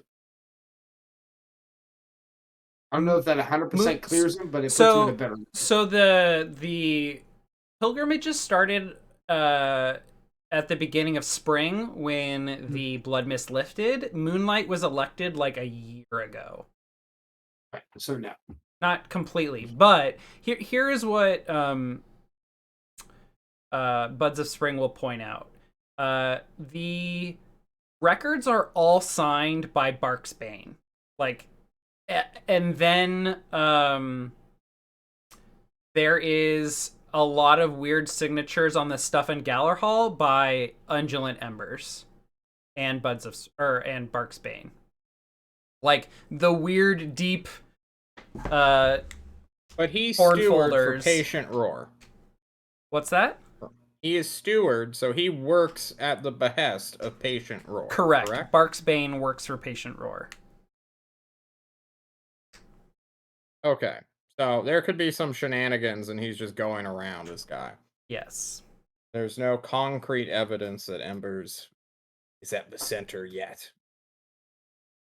So we need to go talk with Patient Roar, and Witness by Starlight has quite literally no attachment to this at all. I'm wondering why he's even on this person of interest list. All of the curators are put on this list because they're curators, and also, you, as a reminder, you all are trying to get the orcs to follow you into war. And these curators are the people that get to decide who they go to war with. True. So it may be worth talking to them. Shrug. Right. It's part of the overall mission as opposed to just the murder mystery. Yes. We need to make a stooge, a puppet. We need a king. Okay. Unilateral government. We need a plan before right. we go into our next round.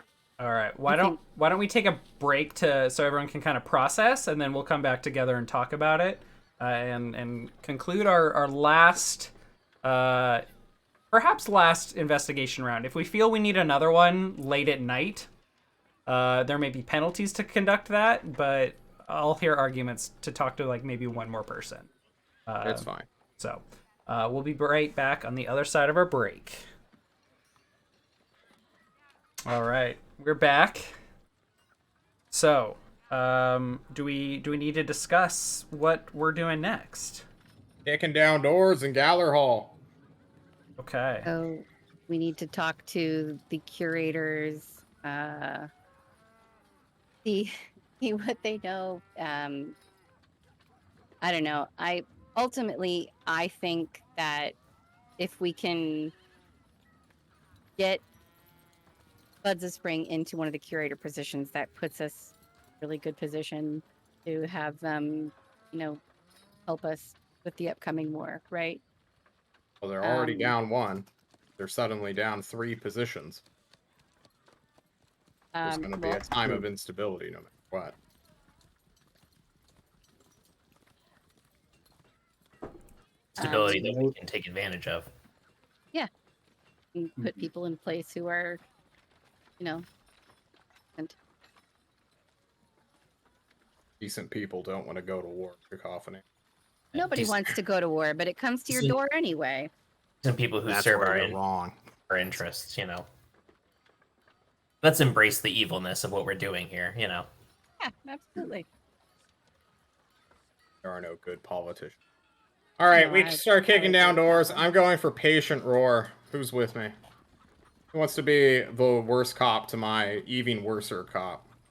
So, before you all decide, so this is our last round before you all are going to be asked to go before the curators and lay down, who do you recommend that we hold responsible for the death of Amorous Iris? And they are looking for blood. They are planning on like an execution. So whoever you all name, like the entire orc people potentially will rally around that choice or revolt against it, or they've explained that political tensions are really stressed right now.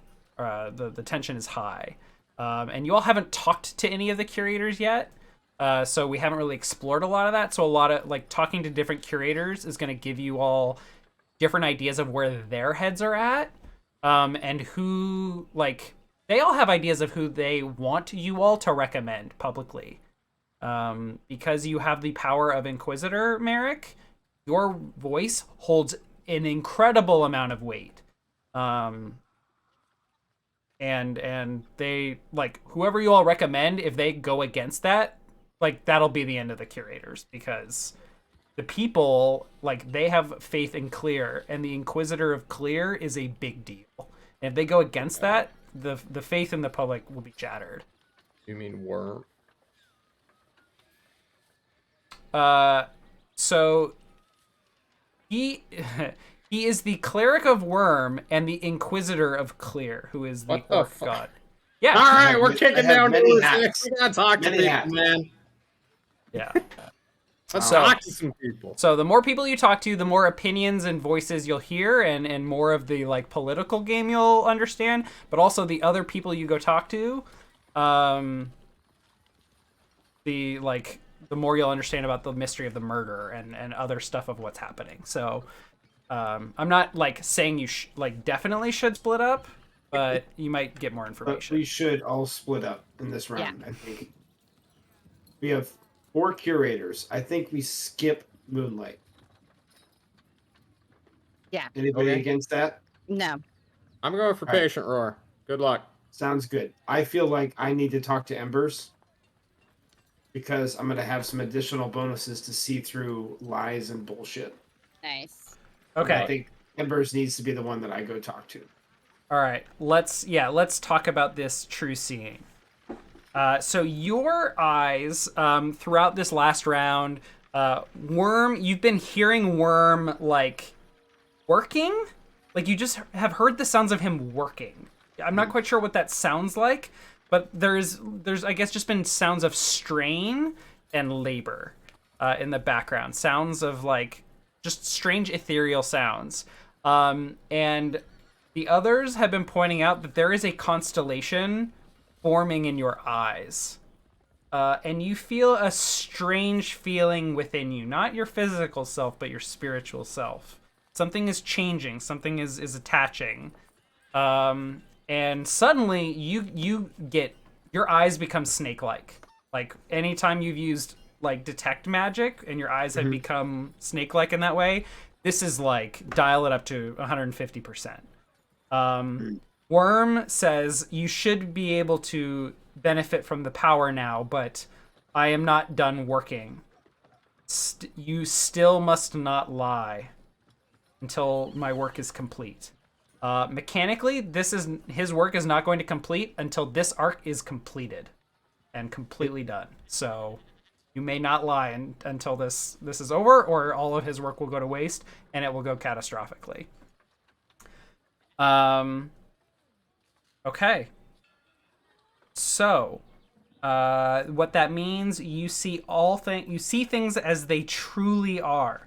The effect persists until you tell a lie or dismiss the spell. You are taking -1 ongoing, but you also cancel that out with your other effect. Yep. Okay. If Wick is going to talk to Patient Roar, I'm going to talk to Vigilant Embers. Cacophony, that leaves you for Witness by Starlight. If Basil is going to go and check out and verify the records. If we still want Basil to do that. You feel like that's important for the murder, or is there someone else that we need to speak to that takes precedence? If it's like an auto success, we can do it just to slam down the book of proof to execute a man's.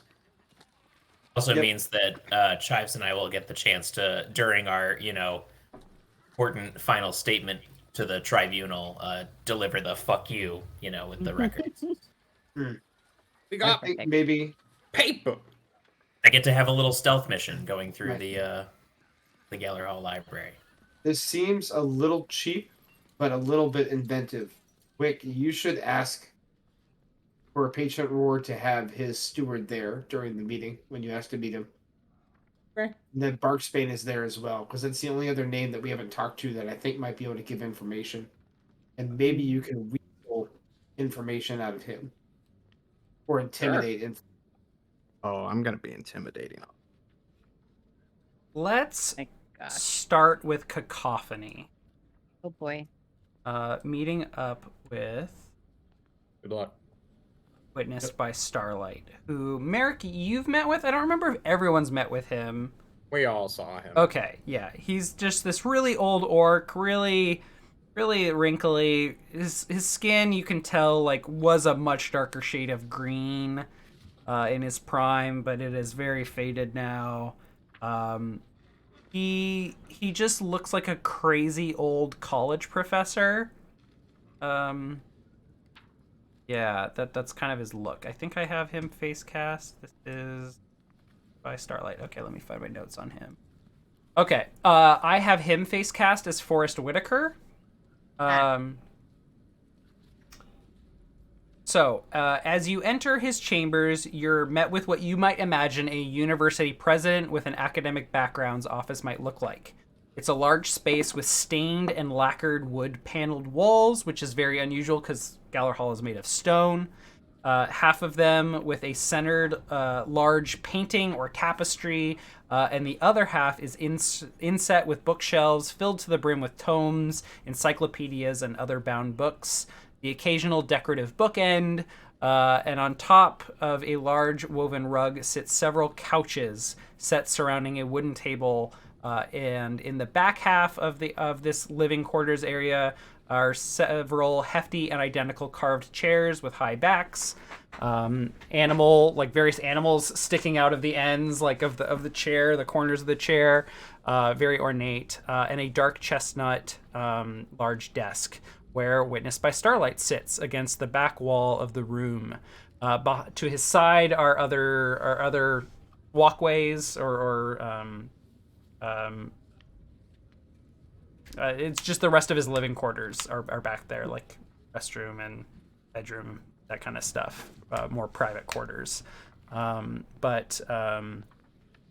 With effort, wheezing, and exasperation, this old orc rises to greet you and gestures to the couches for you to sit in.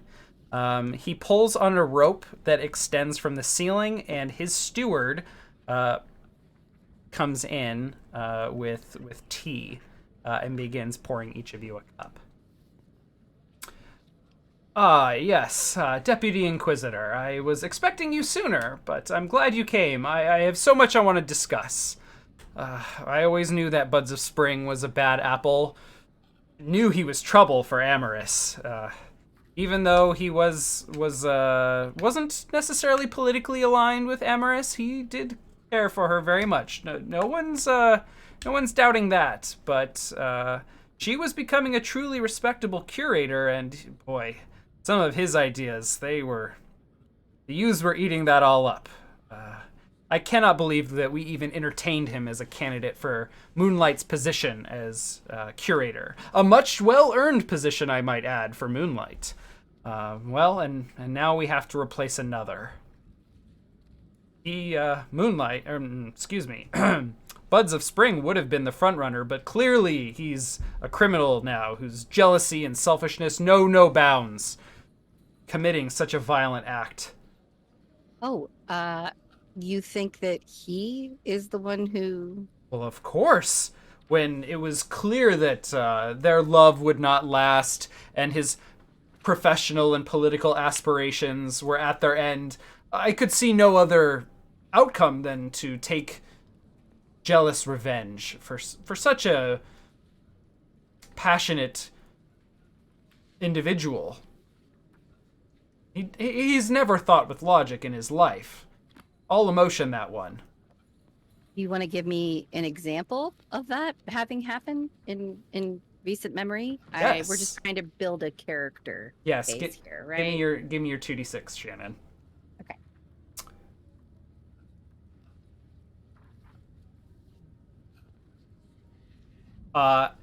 That's a fail. I'm sorry.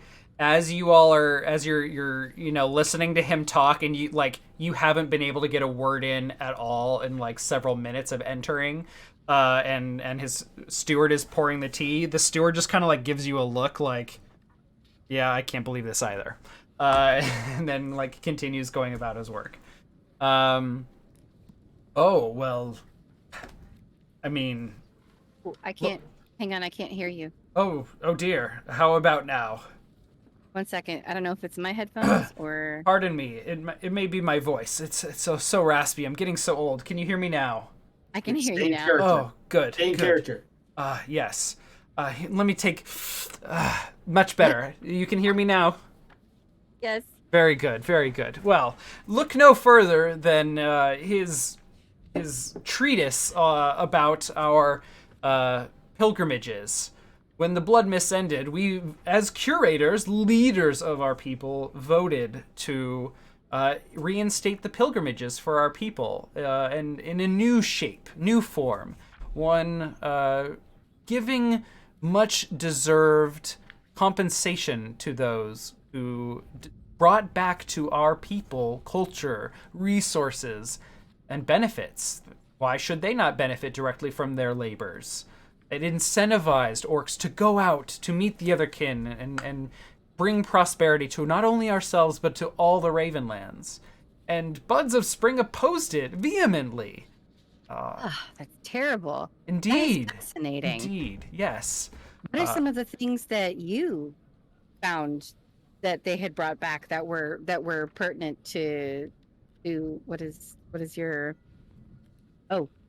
the curator of education? What are some of the fascinating things they brought back that you've been able to utilize? Why, they've brought back many a story of what's been going on since the end of the Blood Mists. There are many mythos out there of what happened to the Blood Mist. Any one of them could be true, and the more information we gather, the better. But of course, documenting all of the deceased settlements out there, and those who are struggling under the iron fist of the Rust Brothers. Very useful information. Very important to our history, to teach our children, of course. And I, being the curator responsible for forming the curriculum of our children, it is my duty to stay up to date on everything happening in our lands. And, oh dear, given everything that's happened, I just wonder if I failed Amaris. What with not being able to change the curriculum soon enough to change young people like Buds of Spring when he was a youth. Oh boy, did I fail him too? Perhaps our curriculum wasn't tough enough on the children. The importance of duty to community, that form of clarity is so important to our community. But Buds had it in him that we needed to go back to the old ways of clarity, of debate and not freedom of expression, but democracy, if you will. Oh yeah, that sounds terrible. It is such ways that made us almost extinct during the Alder Wars, constantly discussing what we should do, almost like we're elves, never being able to make a decision. Clear is who got us on the right track, putting those with experience and knowledge and power to be able to make those decisions. But Buds of Spring wanted to bring us back to the Dark Ages. That does sound terrible. Am I allowed to do discern realities? Sure. What are you trying, before you roll it, what are you trying to gather? Okay. Now, you specifically said that since Galler Hall is like made of stone, but his office is like paneled with wood. I'm wondering if there's like okay, and this is just me because I read too many fucking stupid mystery novels. I'm like, is there a hidden passage behind one of these wood panels? Is there a tapestry hanging over something that may have allowed him to get from one place to another. I want to find something that might implicate him in some way. And I don't know if that's Yeah, give me a discern realities. okay.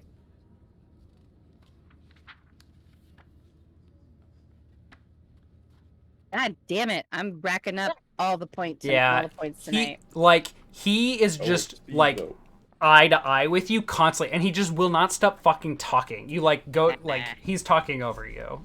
It's and he's not even he's not getting up to do anything. He's not getting up to grab any books. There's no opportunity for you to check. Sure, your eyes are darting, but he's holding your gaze. You feel almost captive talking to this guy. Okay. Damn it, that sucks. That really sucks.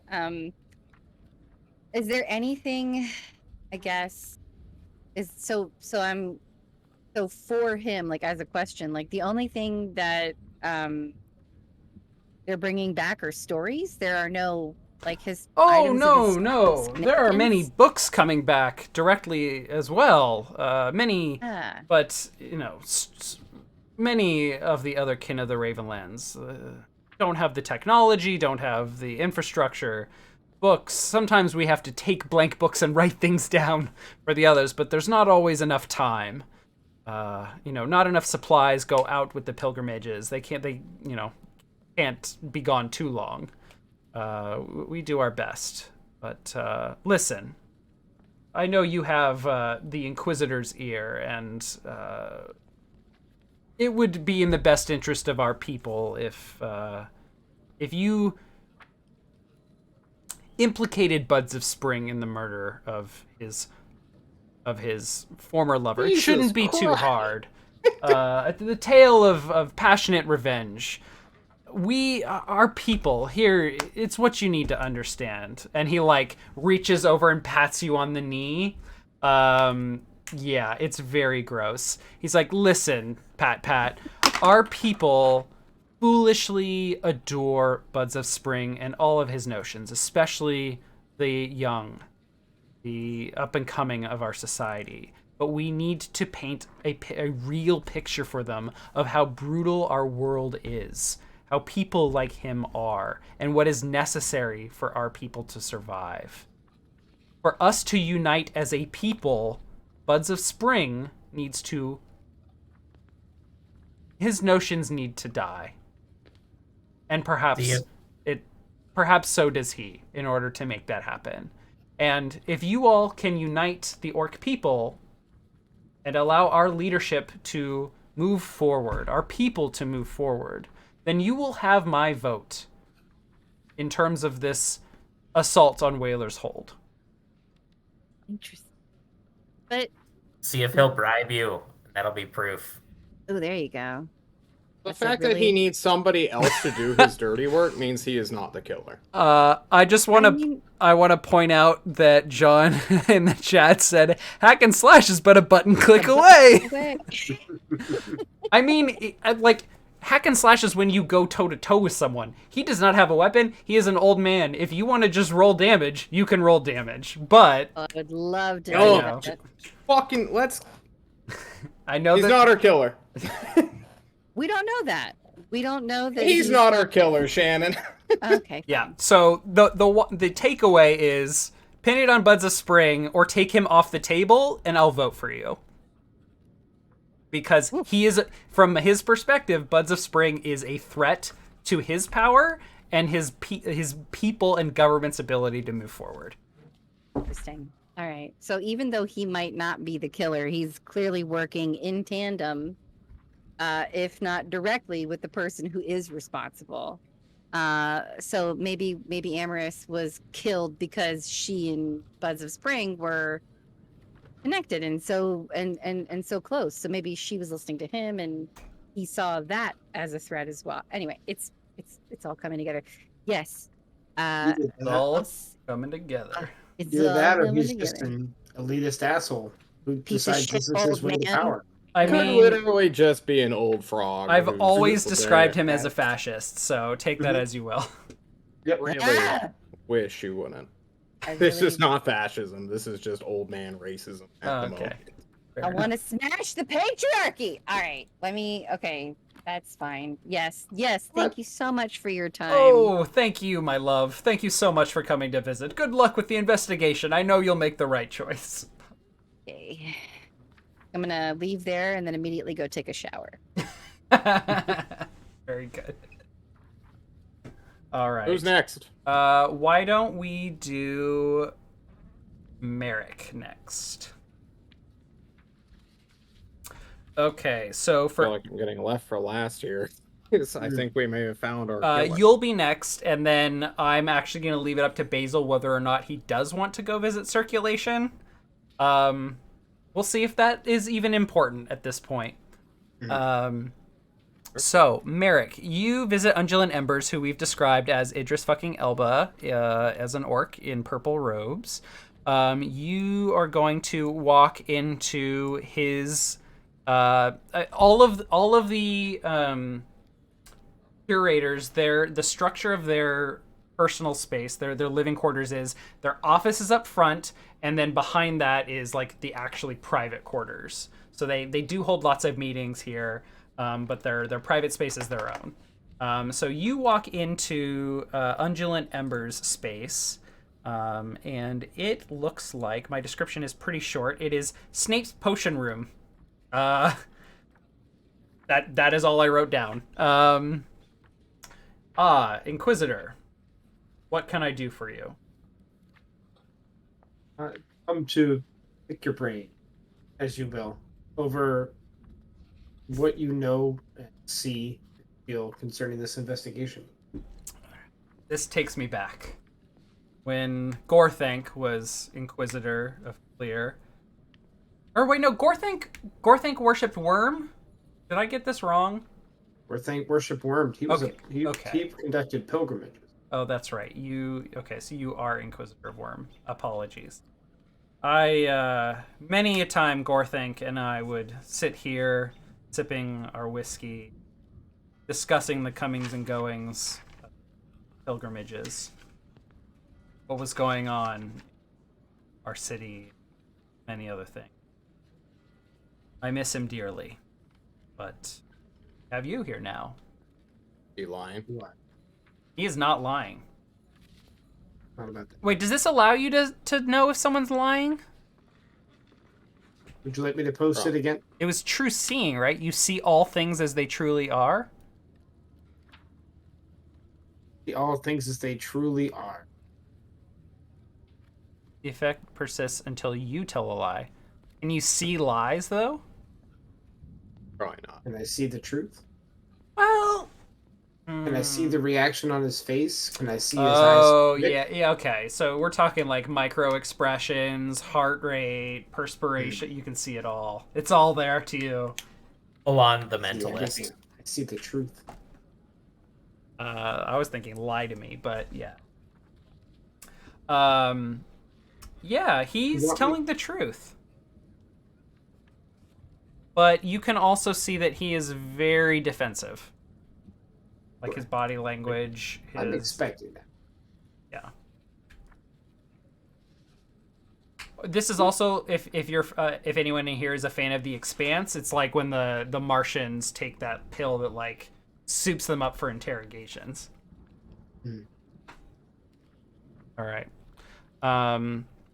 Who do you think committed this act? 2d6 roll, Nick. Yeah, why don't you make it now? Ironically, he doesn't come forward with anything. Like it's almost the complete opposite of Witness by Starlight. He's just like, "What do you want to ask me?" And he seems very, very, like, sincere about that request. But he's like, It seems like a very complicated situation. I do not envy you, Inquisitor. Is it all right if I simply call you Merrick, or would you like to maintain the pleasantry? You may call me.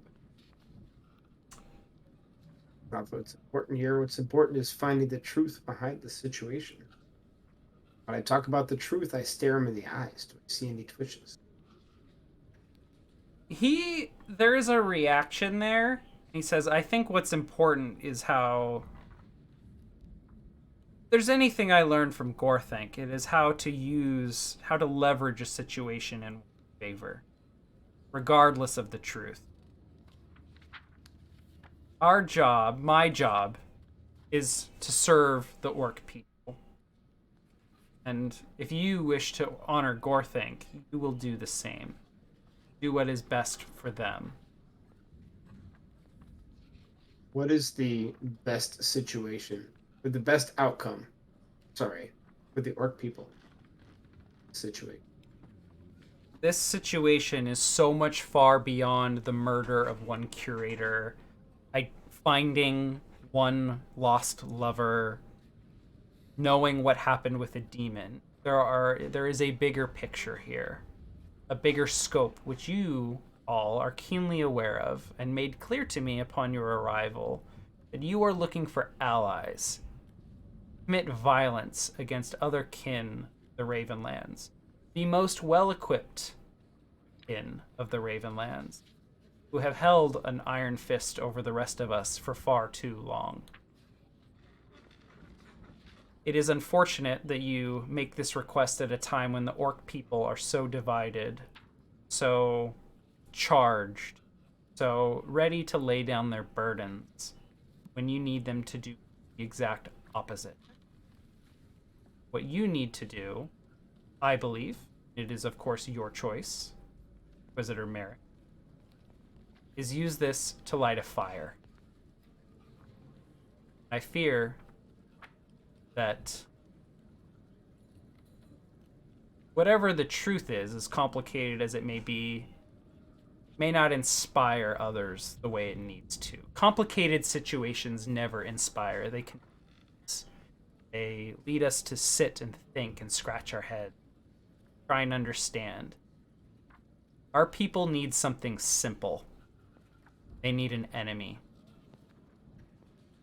We need our people to be complicit and motivated. Whether you blame it on a demon that appeared, blame it on Carnal who turned coat, blame it on the elf in our dungeon, I do not care. You are the Inquisitor.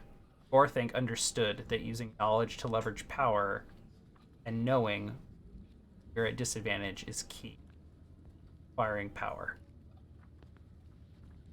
I will vote to help you all in your war, if and only if I believe that our people will stand behind it.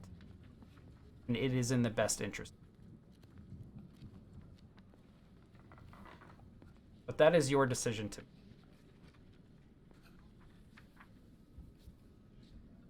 I'm going to get up and pace the room a little bit. I'm the Inquisitor. It's kind of my right. And I'm going to... He sits there and sips whiskey and, like, isn't even following you with his eyes. Interesting. It saddens me a little bit that truth means so little to you, although I understand your reasons. The truth is very important to me when it serves my purpose. It also serves me when it doesn't. Knowing what the truth is and what it isn't help me make well, as I'm sure it will help you. It seems you and I have very different understanding of what truth is. Truth is a tool. What do you know of Elven rubies? To make sure I'm able to see his face when I say this one. He looks relieved. Ah, so you all have uncovered what has been at stake all along. Let me be plain with you, Inquisitor. I have a number of pilgrimages that I send out on various missions to retrieve important objects, valuable resources, and to gather information. And shortly after the blood mist lifted, one of these pilgrimages was sent to Alderstone, capital of the Church of Rust. And the mobilization of their military and the resources, the arcane resources with which they bring back to their city, it is... He just, like, lets out air and just shakes his head, like, in disbelief. I am terrified for my people and for the rest of our people. Standing up to the Church of Rust, taking down Whaler's Hold, it is the only path I see forward, if any of us are to survive. We need you as much as you need us. And the stakes are very high right now, especially since the church has been bringing back so much arcane material and melting it all down to make something. I have sent pilgrimage after pilgrimage to try and uncover what, but many have died or been unable to determine what. But I figure the more we can acquire here, keep out of the hands of the church, of the Rust Prince, the better. And perhaps if we can discover what they're trying to make, we can make something similar. Something to fight back with. So yes, I have sent out pilgrimages to seek out rubies and other powerful artifacts, including the one that you've uncovered that I buried in our records.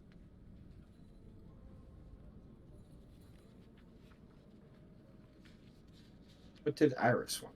This ruby. Iris wanted nothing with the ruby. Truth. Truth that I and Patient Roar and others hid from her for their own protection. Not seem that went very well. Another sigh of relief. I suppose not, but as we both know, it's a complicated situation. As I pace around the room a little bit more, looking for a mirror. Also looking at the walls. I see what is there and what isn't there. Is there anything I'm able to discern? Oh boy. Oh my god.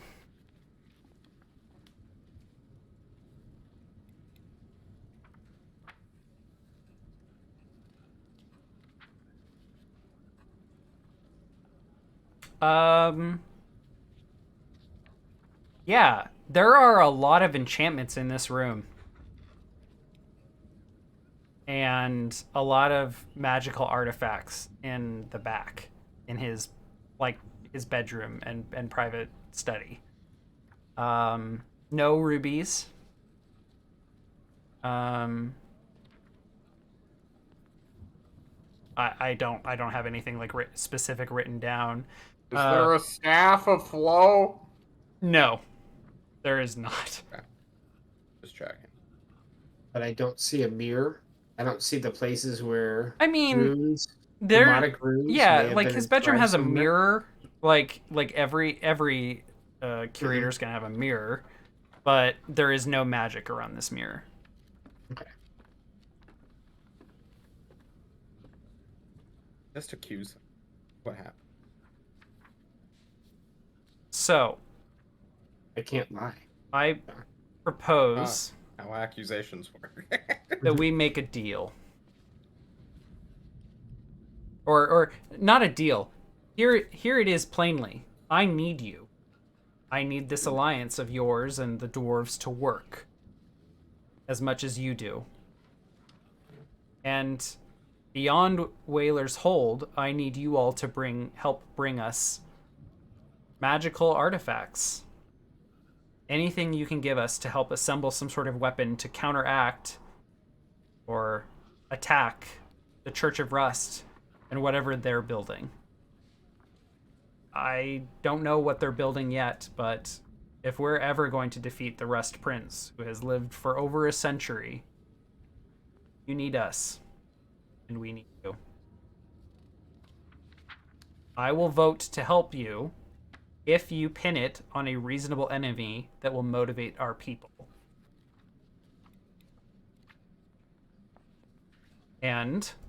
Or if you turn the Elder Ruby over to me to further our research.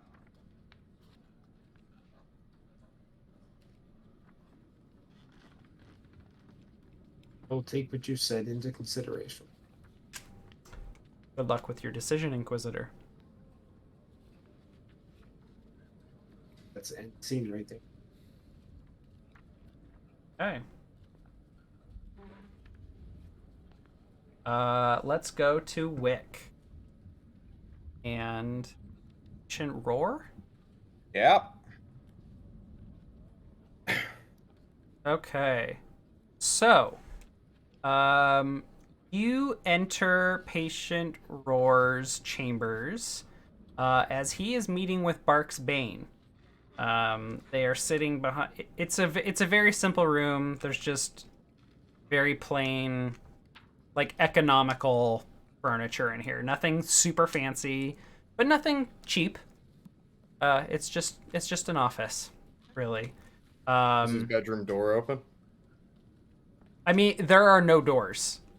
There is only the door into the office, and beyond the office, there is no doors to the other rooms. They're open. How many mirrors are there? I mean, you'd have to go back there to look. I told Merrick, because Merrick has like perfect vision, including X-ray vision, I guess. I don't know. I mean, he was also pacing around the room, so you would have to go, like, if you wanted to view into the room, you have to go, like, walk up next to his desk, which is on the back. But when you enter, he is meeting with Bark's Bane in hushed tones. Patient Roar immediately kind of holds up his hand to hush Bark's Bane. They see you enter, and he says, Bark's Bane says, "Thank you, Curator," and starts heading towards the exit as you enter. Nope. I interpose myself. Lifting a hand. Pardon me. I was just on my way out. You're about to be out of this world if you leave this room. Was that a threat? This investigation may soon become a hostage situation if you don't answer my question, Mr. Bark's Bane. You have some things to answer for. What is the meaning of this? I want to see you do it in front of your boss. I talk over him. Fuck this guy. You may be a Deputy Inquisitor, but I am a Curator here. You will answer my questions. What is the meaning of this? You too. I flick my eyebrows up and up, putting a hand around this man's waist, probably, this Bark's Bane guy, to bring him back to his boss. Have been up to no good. What do you mean? You're in league with a secret that I wish to be a part of. What do you mean? What do you mean, what do I mean? Do you not know? Not full Batman, but full Shannon. Nice, Shannon. I'm channeling my Boston legal. They both, like, give each other a look, and I need your 2d6, please. Can I have charisma with this? Out of curiosity. I look corruptible. I'm an evil fae looking fuck. I'm covered in shovels. I want to convince them that I am willing to play ball. Eh? Are you okay when you argue, outwit, confuse, or dominate an NPC with reasonable arguments? Is this a reasonable argument? Or are you evoking emotion? I'm insinuating. There's not even an argument here. Oh, you know. Get wrecked, coffee traveler. Everyone's trying to aid interfere these days, and everyone's failing. Sorry, Eric. Shrug. Look, I'll roll it, and if the +3 matters, I'll argue more. Okay? How's about that? Just give me 2d6. All right, it's a success. What But if it's a +3, it's a 10. Let's be. what do you have in mind, Deputy Inquisitor? Says Patient Roar. Look, Curator, this man right here, he's been sneaking magical items to your boy, Mr. Undulant Embers. Hiding things, obfuscating, I should say. Are you cognizant of this fact? What do you want? I want to go to war with Whaler's Hold. That's what I want. What do you want? I want what I've always wanted for my people to thrive. Well, those two are not mutually exclusive. This is true. True. So, you know of what's going on with the pilgrimages, says Patient Roar, the curator. It is true. You wish to become involved with our efforts. I think you wish to become involved with my efforts. I reach into my armor to show just a glint of red before putting it back down. Do they recognize it? What? As if they've been coveting this? What red are you showing them? The ruby. I'm the one who's holding it. John, what is the general investigation or otherwise question you are trying to ask? Like the broad question. What will it take for them to declare war on Whaler?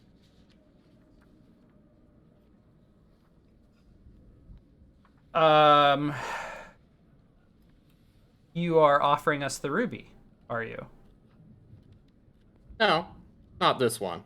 This has to go back to the elves, but I have another. Fair enough. Are you... If you are willing to give us a ruby, I would happily promise vote for whomever your Inquisitor implicates in the investigation and sign off on going to war. Good to hear. Out of curiosity, purely out of curiosity, since I don't care about any of you, did you summon a demon within your own tower? They both look at each other. Cannot use magic.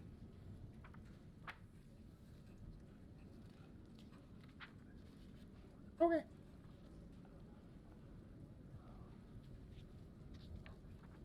Anything else? Or is this strange meeting at an impetus? That perhaps might not be the right word. I need to look up that word. Oh, I think you meant to say impasse. I don't know about that. No, we're definitely not at an impasse. An end. Is this strange meeting at an end? I want to know what magical items they've been hiding, or if it's all in possession of Undulant Embers. Or like his lackeys, blah blah blah. Okay. So a lot of it is just stashed in Galler Hall. Like they have storeroom, like, you know, at the end of what is it? Which Raiders Indiana of the Lost Jones? What? Yeah. Raiders of the Lost Ark. Like that. They have that in the basement.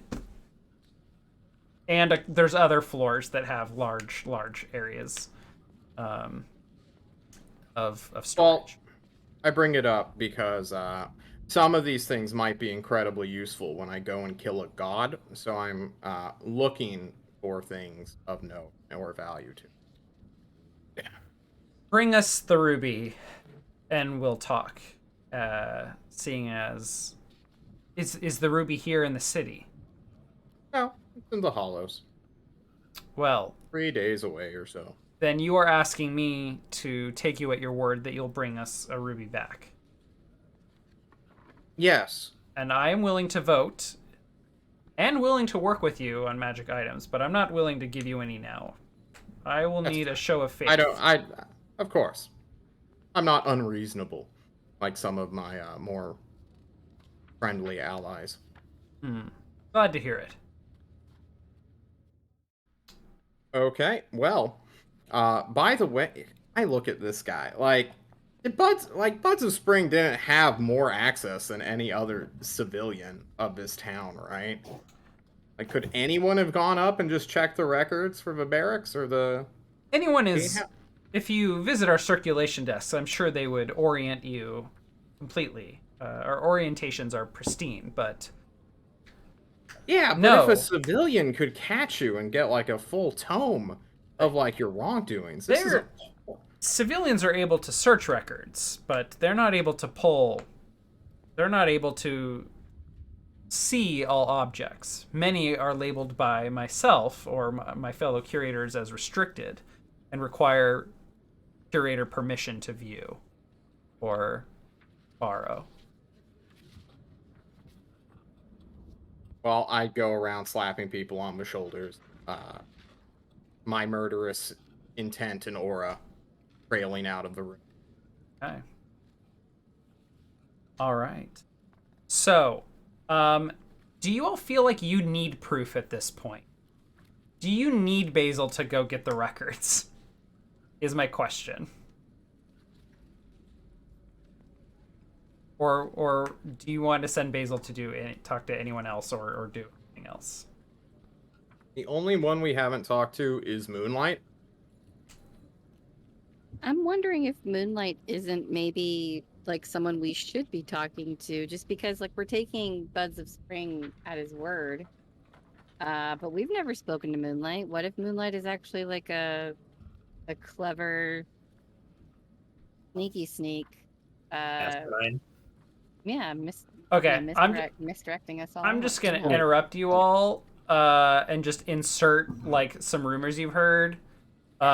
Moonlight, great guy, super passionate about public service. He's like, you know, the white knight of public servitude. He's also like completely has nothing to do with any of this. He's like the like shake hands and kiss babies politician.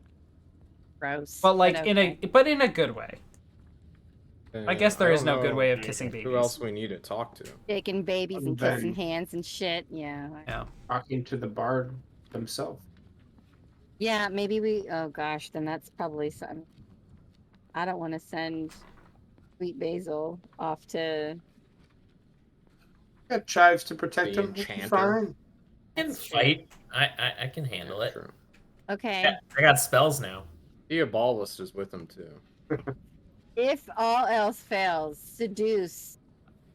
All right, Unbutton that top button there. Let that chest hair out. All right. You know that I have 9 charisma, right?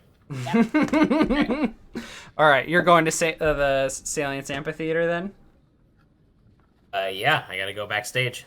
Okay, so you head to the amphitheater, and to paint a picture, I want you to Google and look at the images for Shakespeare's Globe. There. You've been there? The one in London? Yeah. You've literally been there, Andy? I've literally been there. It's not the original theater. It's a rebuilt construction. But you know. yeah, that is what I'm picturing, but like a bit larger. Okay.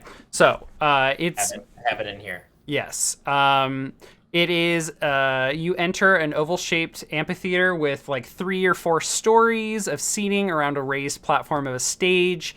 The seating and stage are covered with roofs, so if it were raining, water would fall only onto the standing crowd. Otherwise, there's, it's open air. There are grates and drainage. It's all very sophisticated architecture. You're not really paying attention to that, though. So as you walk in, you're walking past lots of like seating. You're walking like down some steps onto like the the ground floor. There's lots and lots of like wood columns with like the Bard posters all hung up all over a bunch of the pillars. And as you walk in, you see some musical equipment sitting on the stage. And you, as someone who is a tracker, someone very in tune with nature, the notion of hunting and being hunted, you immediately, as soon as you enter the large area, before you've even hit the main floor, feel watched. And as you like continue walking forward carefully, observantly, you hear a voice echoing from somewhere in the hall, acoustics bouncing around as though coming from every direction. And you're having a difficult time locating the source. But they are not making a huge effort to conceal themselves. Pacing out from behind the stage onto the main stage is the Bard, is Marigold, walking slowly and gracefully onto the floor, and they call out to you. This slender, androgynous elven person with pale skin, ash blonde hair that is sideswept off of a center part of their top, and very neat hair, long and wavy, with a slight ponytail behind them, a small ponytail. When you look at this elf, they are clearly the most beautiful and attractive person you have ever seen. A gentle smile, glowing, clean skin, a modest yet domineering presence, and yellow, piercing eyes. Their strong and soothing voice, fluid, calls out to you, and they watch you unblinking as they walk out. Why, hello there. The memorial concert isn't until later tonight. Is there something I can help you with? Sorry, just real quick, asking to the sidebar here before I'm in this story. Did you just say that they're an elf? Yes. Okay. All right. Thought they were an orc. My bad. Yes, the concert in memoriam of Her Lady, Amorous Iris. I was planning on leaving town, but I figured with the orc people as they are, they could use their spirits lifted. Oh, were you planning on coming? Arriving early, or just checking out the building? I'm here on official business, and I flash the badge, and She looks like I'm not. Chives does as well. I'm sorry, I'm not from here. Carry on with your rehearsal. I'm just here to make sure everything is safe for tonight. We're we want to make sure that there's no other evil things afoot, whether planned murders or evil demons or stolen artifacts or anything like that. Have you seen anything suspicious? Give me your 2d6, please.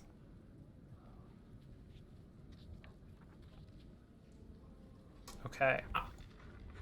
Almost so close. Nothing here. I believe all of the ruckus has been singular to the building of Galler Hall, and they like look up, and even from here through like the tall 3-story building, and with the hole, you can like see the huge tower of the Galler Hall building standing off in the distance. What is the question you want to ask me? Like the broad question that is not necessarily directed at this character, but that you want answered about the investigation or otherwise.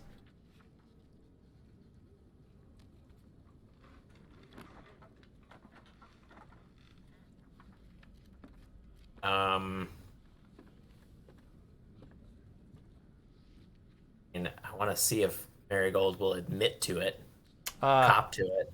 So I'm going to type their name in the chat. It is Marigold.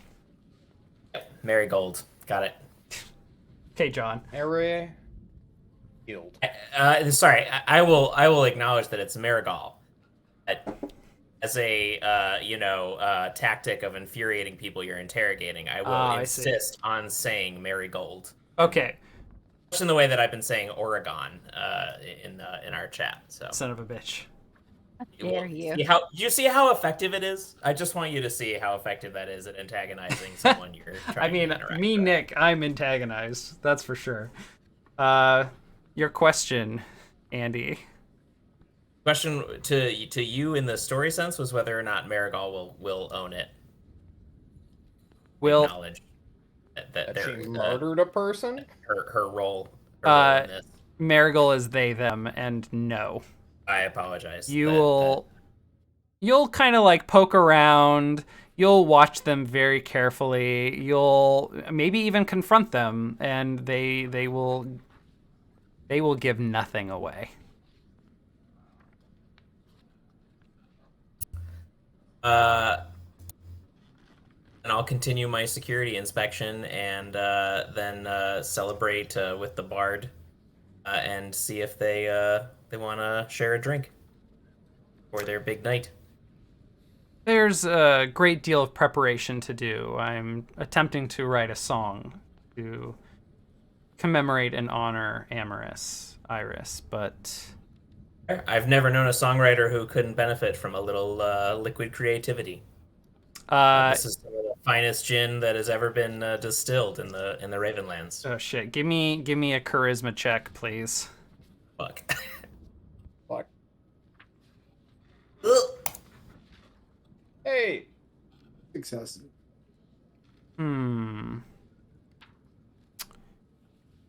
Tell you what. That sounds lovely. Why don't we go now? Or were you thinking here, or did you have a place in mind? Perhaps we can go back to your dressing room and we can toast your success there and your future and the rest of your songwriting work. Where's your creative space? I'll follow you. You rolled a 7, not a 10. My creative space is out there. Why don't we head to the Shrine of Clear? It is... Sounds like a lovely spot. Excellent. Am I walking behind Marigal in this procession? Sure. Okay. While I'm walking behind, I would like to poison the gin. Oh fuck.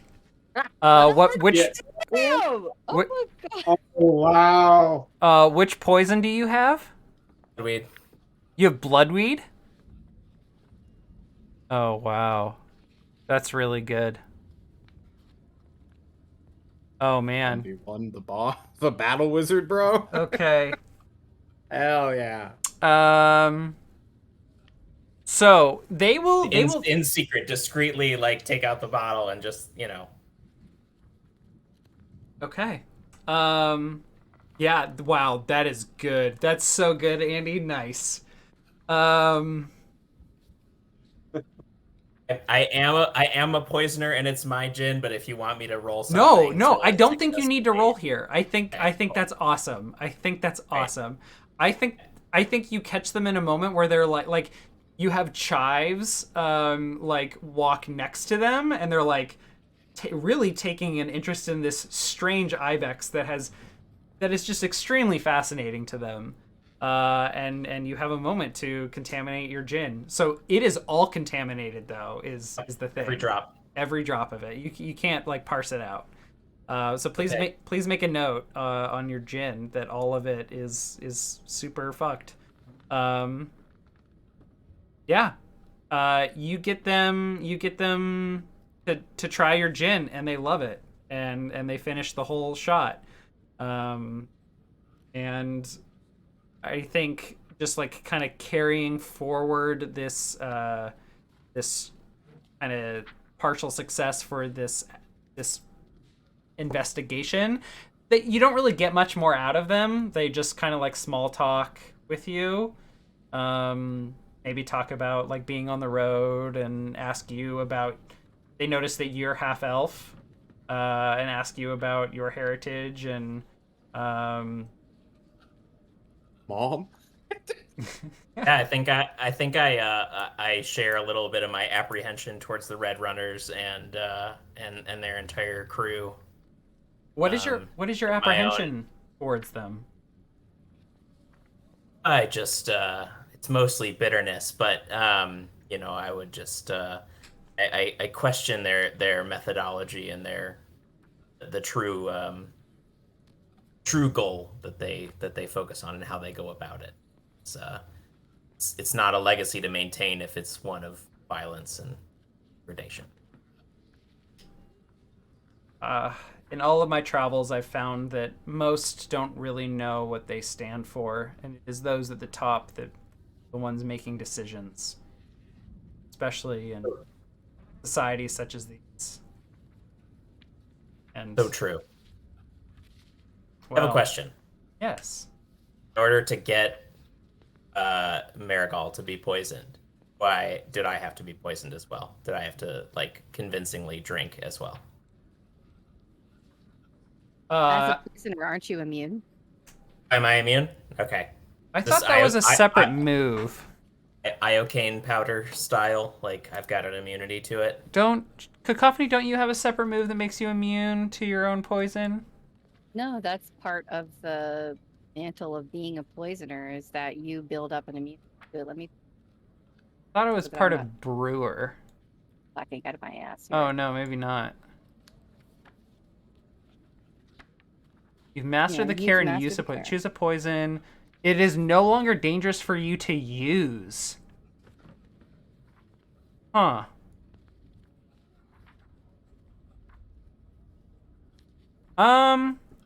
If it matters, maybe I'll make you... Why don't you give me a con roll? Or Defy Danger con. Oh, that's a 6. Oh, hang on a second. That's just the Constitution. You want me to do Defy Danger con? It's the same roll. It just... Oh. Okay. Yeah, you have to imbibe as well. Like, they definitely catch you kind of avoiding drinking. I don't think you can avoid not drinking. I think handling it is fine. Spilling a little bit on yourself is fine, like touching your skin. But, like, if you drink it, I don't know. That was my question so my charisma roll was only 7, so I assume to get them to drink it, I gotta drink as well. Yeah, I agree. I think if you had 10 plus to this, it would have been super easy. Okay. So I also have a minus 1d4 damage ongoing until I'm cured. Yep. I guess it wouldn't fit. I was gonna say, do you still have the global modifier that we put in, like the hold that removes a debility that we got from walking into what's her butt's fancy mist room stuff? Flows stuff? Yeah. Poisoned a debility though? Like none of the debilities are like poisoned. That's true. I mean, maybe sick. I don't know. No, it is a separate thing. It's a separate status. Okay. Okay. So, that's the end of round 4. So, we can either, like, if anyone wants to kind of like push themselves to do one more action, talk to one more person, or do one more confrontation, maybe can do that. But otherwise, we will cut forward to the next morning. We cut forward to the next morning. I thought I was gonna fight Marigal. All right, never mind. No. They thank you for the drink. Say that meeting you and speaking was inspiring. They appreciate you stopping by and making sure that the area was safe. They encourage you to come to the concert, and maybe if you want to grab another drink afterwards that evening. Hell no. I don't think we have the time to zoom in on that, though, unfortunately. I also hand them one of my make a flower crown from like the dandelions growing through the bricks of the city. That's lovely. I will don it tonight at the Thank you, Basil and Chives. And I must take my leave. Good day. Now next morning. Okay. We need to talk. Players. Yes. Agree. Go ahead, Vic. I have concocted a deal with what's his face? The commerce dude. Yes, Pentient Roar. He says he will beg for forgiveness and also join us in war if we give him a different elf ruby, which I may or may not already possess. I know that he possesses this, right? Because I see the truth in everything. Oh yeah, he's got it in his next to his breast. Yeah. Oh shit. When I look at Wick with true Yeah, what seeing am eyes, I? what do I see? Oh fuck. Am I Oh a no. monster? Am I Got just him. this fucking human soul trapped in a body? Is it my old form? Or is it something completely different? Am I a oh my puppet on God. strings? Is it like Okay. a Is there a marionette thing going on here? Okay. like a vampire in a mirror where it's just nothing? Okay. This was my plan all along. Nick. Okay. Am I invisible? Oh fuck. This was the invisibility all along. It's your Okay. true self. Let's go down the line here. You look at Cacophony, and there's something off spiritually about her. Mhm. I don't know if she's told you about what the deal is with her soul and her brother. Yeah, and I don't think you would even understand what you're looking at, but there's just something off. Like, you can see, I mean, I'm just going to tell you, you can see people's soul within them, Mhm. and you can see everyone else's, and for some reason, there's something about her that just does not line up in the way that everyone else kind of just fits their body. Or whatever's inside people fits their body. The opposite for me. There's just too much cramp. We'll get to you, Wick. Okay, you just sit tight over there. Needs a minute I'm to chill. think. I Give me a need second like a week of prep to prepare for We got this. 10 minutes. We gotta end. You look at Jeez. Basil. You look at Chives, and I don't even know what the fuck you see with Chives. Given our game of Goat Crashers and all that what all that means. Great, I'll play Disembodied Spirits. That sounds great. I've already wrote my notes that I see Chives as a true demon. Continue. Oh yeah, I mean ugh. The skull is talking, Yeah, whispering. the skull is on fire, even though it's not. There's like a creature embodying. Anyway, you look at Wick. Oh fuck. There is something off physically about Wick. His body looks. I mean, you've always known this because you've seen his physical appearance, but you're looking at it now through new eyes, through eyes that can see the nature of things. I mean, there's no other humans around here for you to look at to compare with this new sight you have, but just something looks strangely off about Wick. Like his entire body is just not right in its nature. I don't know how else to describe it. It looks like a little tainted, maybe. I could have told him that, Nick. What does he see beyond that? Well, I don't know, Wick. Do we see what is it like? What you've consumed? Is it still there, or has it like just mutated your body as you consumed it long I ago? hate it. What? Consumption usually means that it is no longer alive. Okay, but like, it's not like inhabiting your body anymore. The fairy. No, it is my body. Fairy is your body. Part of it is, at least. I'm a mutant! What do you want from me? I'm this weird, freakish monstrosity. You described to me when we were character building you're a mutant. So it's like that's all I've got. Wouldn't the sight of truth just see this like scared moss child just yearning for acceptance and and violence and love?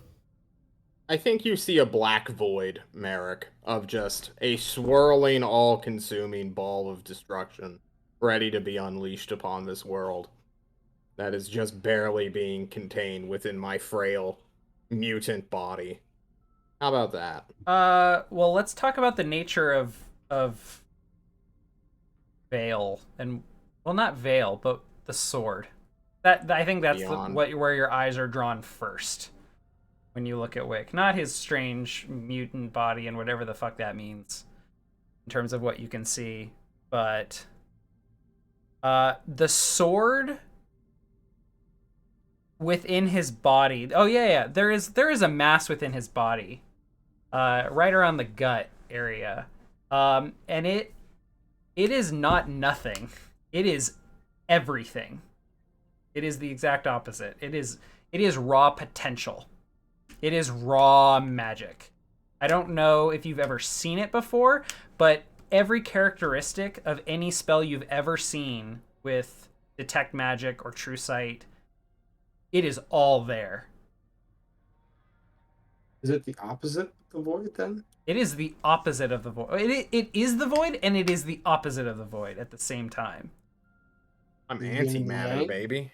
Hmm. Ah. And I don't know if you quite understand what that means yet. You may need to seek guidance on this at some point, or seek clarity. You guys seen the movie Sunshine? No. Okay. I saw never the mind. ending of it. I was gonna say, this sounds like the end where he's literally like, Cillian Murphy's like face to face with the surface of the sun. I did see that.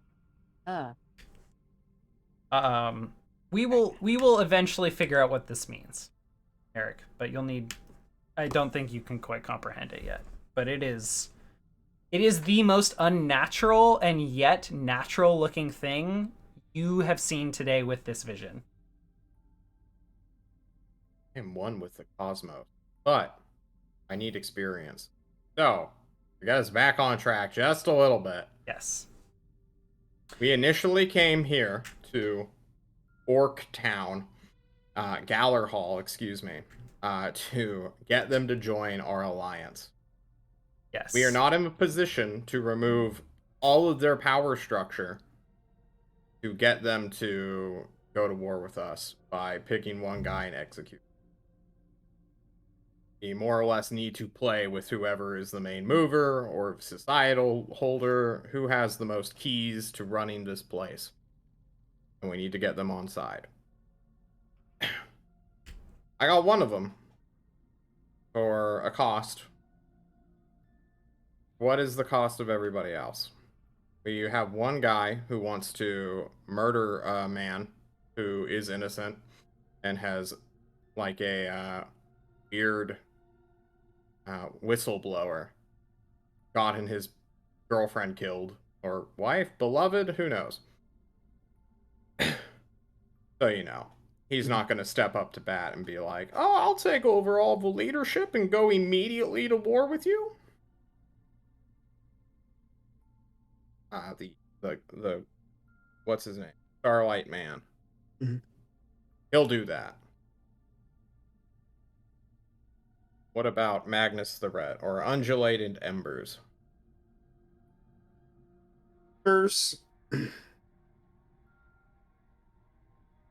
Embers wants war. He wants power. He wants a weapon against the Brothers of Rust. I am that. I know you are that weapon. He doesn't, though. He can't know you're that weapon. He will catalog you, stuff you in a room, hold you until he feels like he's gathered enough power to fight. Anyway. He will go along with anything that doesn't implicate him for his role, and that leads the orcs to this path. This is the faction of orcs that are increasingly raiding magic from places around the Ravenlands. We're using them to remove the Rust Brothers and then replace the Rust Brothers with another group of people that's just killing everybody, taking their magic artifacts. They are literally emulating the Rust Brothers in their act. So it's 6 of one, half a dozen of the other. Why would we side with the people who are going to go to war when they'll just continue the suffering? Because the enemy of our enemy is our... Yeah, because that's a problem down the road, and we have another genocidal problem upstairs, like a day away from our town. It's better to have the guys who are going around murdering and stealing on your side than on against you, I suppose. And also will be in a position to then influence them, which we will never be able to with the Rust Brothers. Hate this. I take my contempt and give you a good Geralt of Rivia growl. Fuck. Yeah, thank you. There you go. That was pretty good. The true murderer. In this case, the one who summoned the demon. The one who killed Iris. we in agreement it was Marigold? I mean, I assume. have we run into anyone else with the glowing yellow eyes? Honestly, no, I don't think it was her. She ran away from it. It would have ignored her if she just wanted a distraction. Something They. fucked up happened that we don't know anything about, and it seems there's nothing connecting them. My money is still on Ungel and Embers. I said it the first week. I don't know if I said it on camera though. But I mean, we need him. Yellow eyes in an orc. Is it at all common anyway? We've No. seen an orc with yellow eyes other than this. That's why they were all remarking on it, because it was so rare. Right. I mean, I don't know. I think it is Marigold. I think that it is. I do, because I think that they're the same. I think Marigold, the bard, is the same as the yellow-eyed orc. Well, some wacky magic happened. A demon showed up, and she had a clean getaway. It was an accident. If you were so, what Buds of Spring had said was that, like, after the demon was summoned, like after the yellow-eyed orc did all the writing and everything and all that shit, a demon appeared and they looked confused. That was those were the words that he said. Well, yeah, she is the murderer because she got Carnal to kill her. I just don't know where the demon came from. So if it was just a pure accident, then yeah, Marigold. No, duh, Marigold is 100% the killer. If she can shapeshift, which we cannot confirm. We can't confirm it, but there's nobody else with the yellow eyes. Yeah, how do we prove it? Okay. So, I say that since we're at 10 o'clock, we conclude with me asking you all the 6 Sherlock Holmes consulting detective questions. You don't have to, like, have proven the answer to get it right and get your Let's XP. do it, Nick. Right. Fucking go. And next week we will resolve the political shit. So, Okay. I will let you all tell me when you're ready to give your final answer. Feel free to deliberate on each question. There are 6. So, who is responsible for the murder of Amorous Iris, and what was the murder weapon? Angela and Ember's Carnal with the knife. Demon. No, I think it's Marigold enchanted. Wasn't Marigold put to it by Angela and Embers to help cover up for the... When did that happen? Didn't Angela and Embers sort of like acknowledge like that during Jillian's interrogation, where they were like, "Oh, that you won't hold that against us." Like wasn't that kind of acknowledging that they had that part in it? They were covering up the fucking smuggling ring, basically. I think he acknowledged that he pretty much knew who the murderer was, but he never acknowledged who it was. I think he was just I think he was referring specifically to Calliope and the missions that he sends out to go and gather shit and bring it back. The elf did it. It stanked it. No. No, Marigold used Carnal, killed who's it? Carnal is, of course, the murder weapon. We all saw it happen. Yeah. Yeah. Agreed. Okay, so who is responsible and what was the murder weapon? Marigold, Carnal. Yeah. Okay. The knife. All right. That is correct. Everyone take 1 XP. Oh shit, I don't have my character. Jesus, John, you've been asking for XP all day. I've been waiting. You're not even ready for it. Oh my gosh. Give us more. All right. Go. Where has Buds of Spring been since the murder? Hanging out at the old mill. Take Mill XP. Row. We know this one. Okay. Question number 3. What caused the scorch marks on the floor in Amorous Iris's chamber? The summoning of the demon? Summoning? Hold on, Or The soul arrival. sacrificing, which summoned the demon? hold on, I need to take XP for the second one. I have a theory on that one. Okay. And I have a theory on that one because I've been watching Grim Streets of Ulverston. I think that this was a summoning of a demon that went awry. Scorch marks were the fact that the demon was summoned and was broken from control from Marigold. I back him. Okay. I don't know if Yeah. that's right, but They, I they think broke out of the containment. Summoning think- error. either a Summoning summon error. or a controlling of a demon that went wrong. Because we also know that Marigal, in this case, looked like she was scared, used teleportation to get out of there, lost control of the demon for sure. But why was the demon summoned in the first place is the answer that we don't have. I think it was just an accident. An Wasn't it to help- accident due to the wasn't pure it to violence help- of the situation? No, it was. We to don't help need to cause- speculate. No, but that. All right. Is it the One demon? more time, Nick. Can you please restate the question? What caused the scorch marks on Amorous Iris's chamber floor?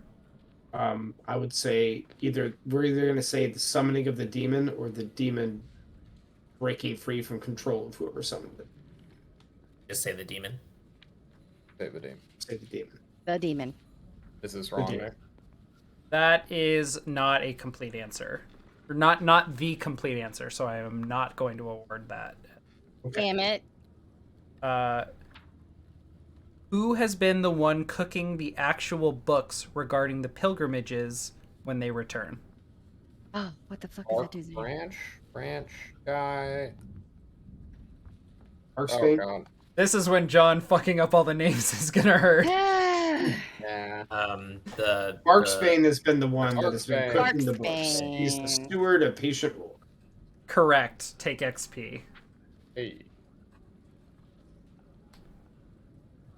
What did Amorous Iris find the Elder Ruby listed as in the Galler Hall records?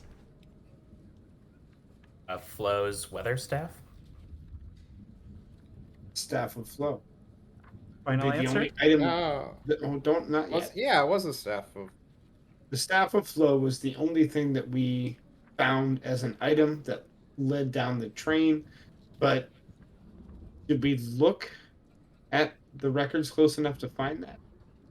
Oh, our records mission was largely canceled, but in favor of a poisoning mission. But that's literally the only specific inventory item from those ledgers that we were, talking about. So that's my that we were told.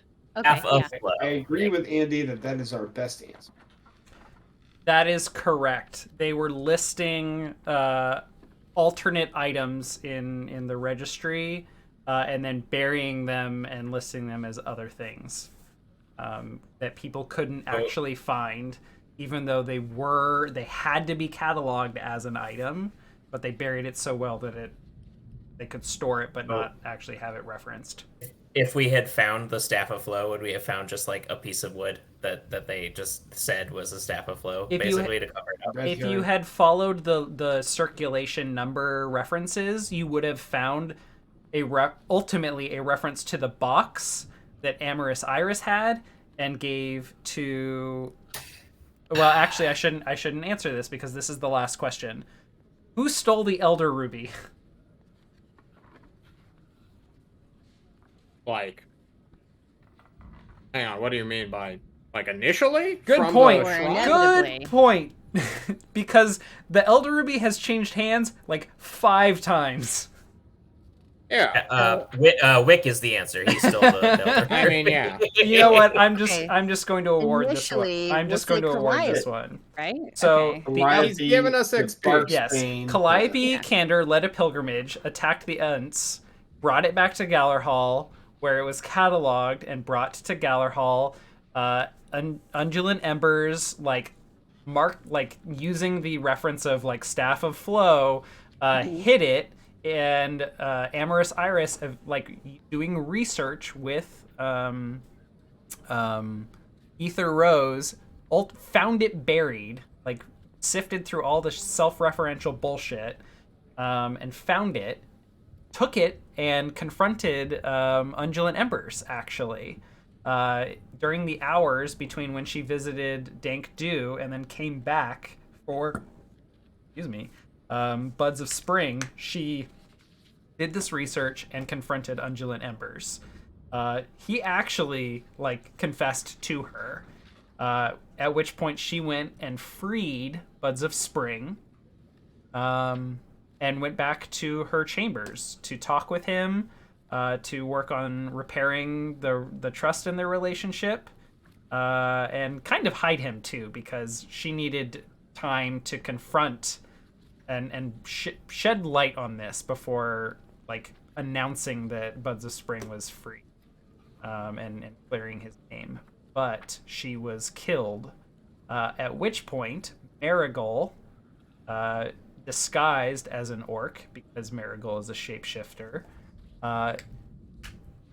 took advantage of Carnal and took control of him using a puppet sigil, used a threat against Carnal's life to take the Elder Ruby, fled through a mirror using other magic, and during the concert, which I didn't even ask a question about the concert, so we'll get to that.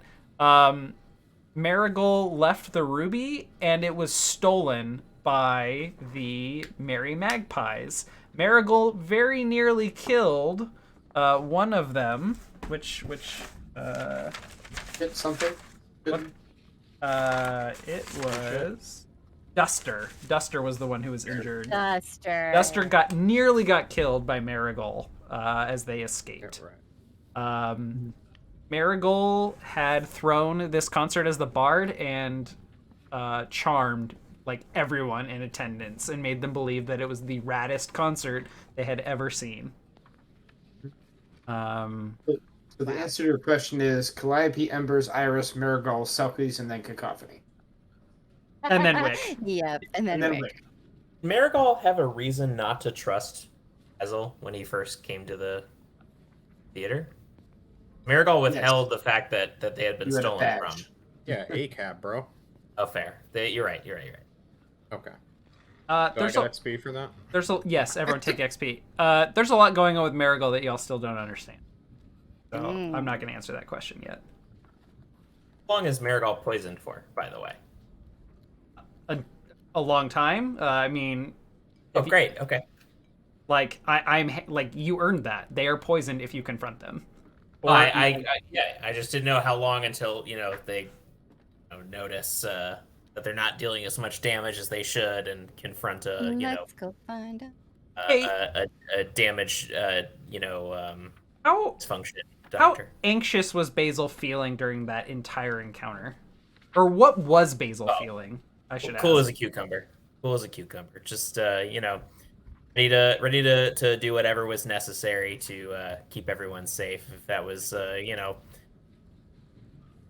whatever the charisma dictated, I guess, is the best way to answer that. Okay, so if Basil was hooked up to a polygraph, he'd be chill. Yeah, super chill. Good. All right. Well, that concludes our death of a curator. How's everyone doing on XP? Can I get one? Can I get one experience, please? I'm at 12 right now. Oh, that's Okay. where you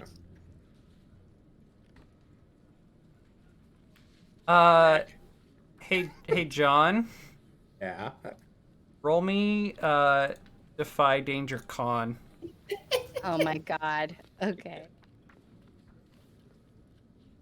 Wait, hang on. Yes! It's a failure! Perfect. Wow.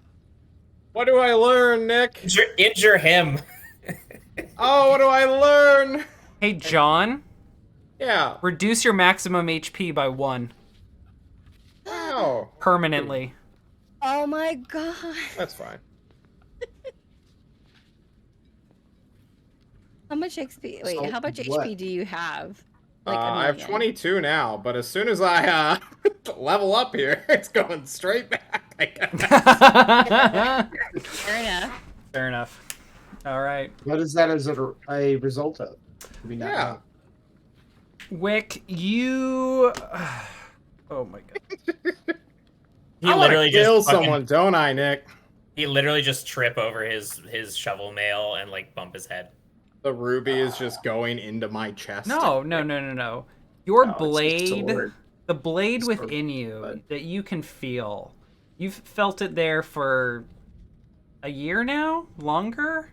It's been a part of you for quite some time.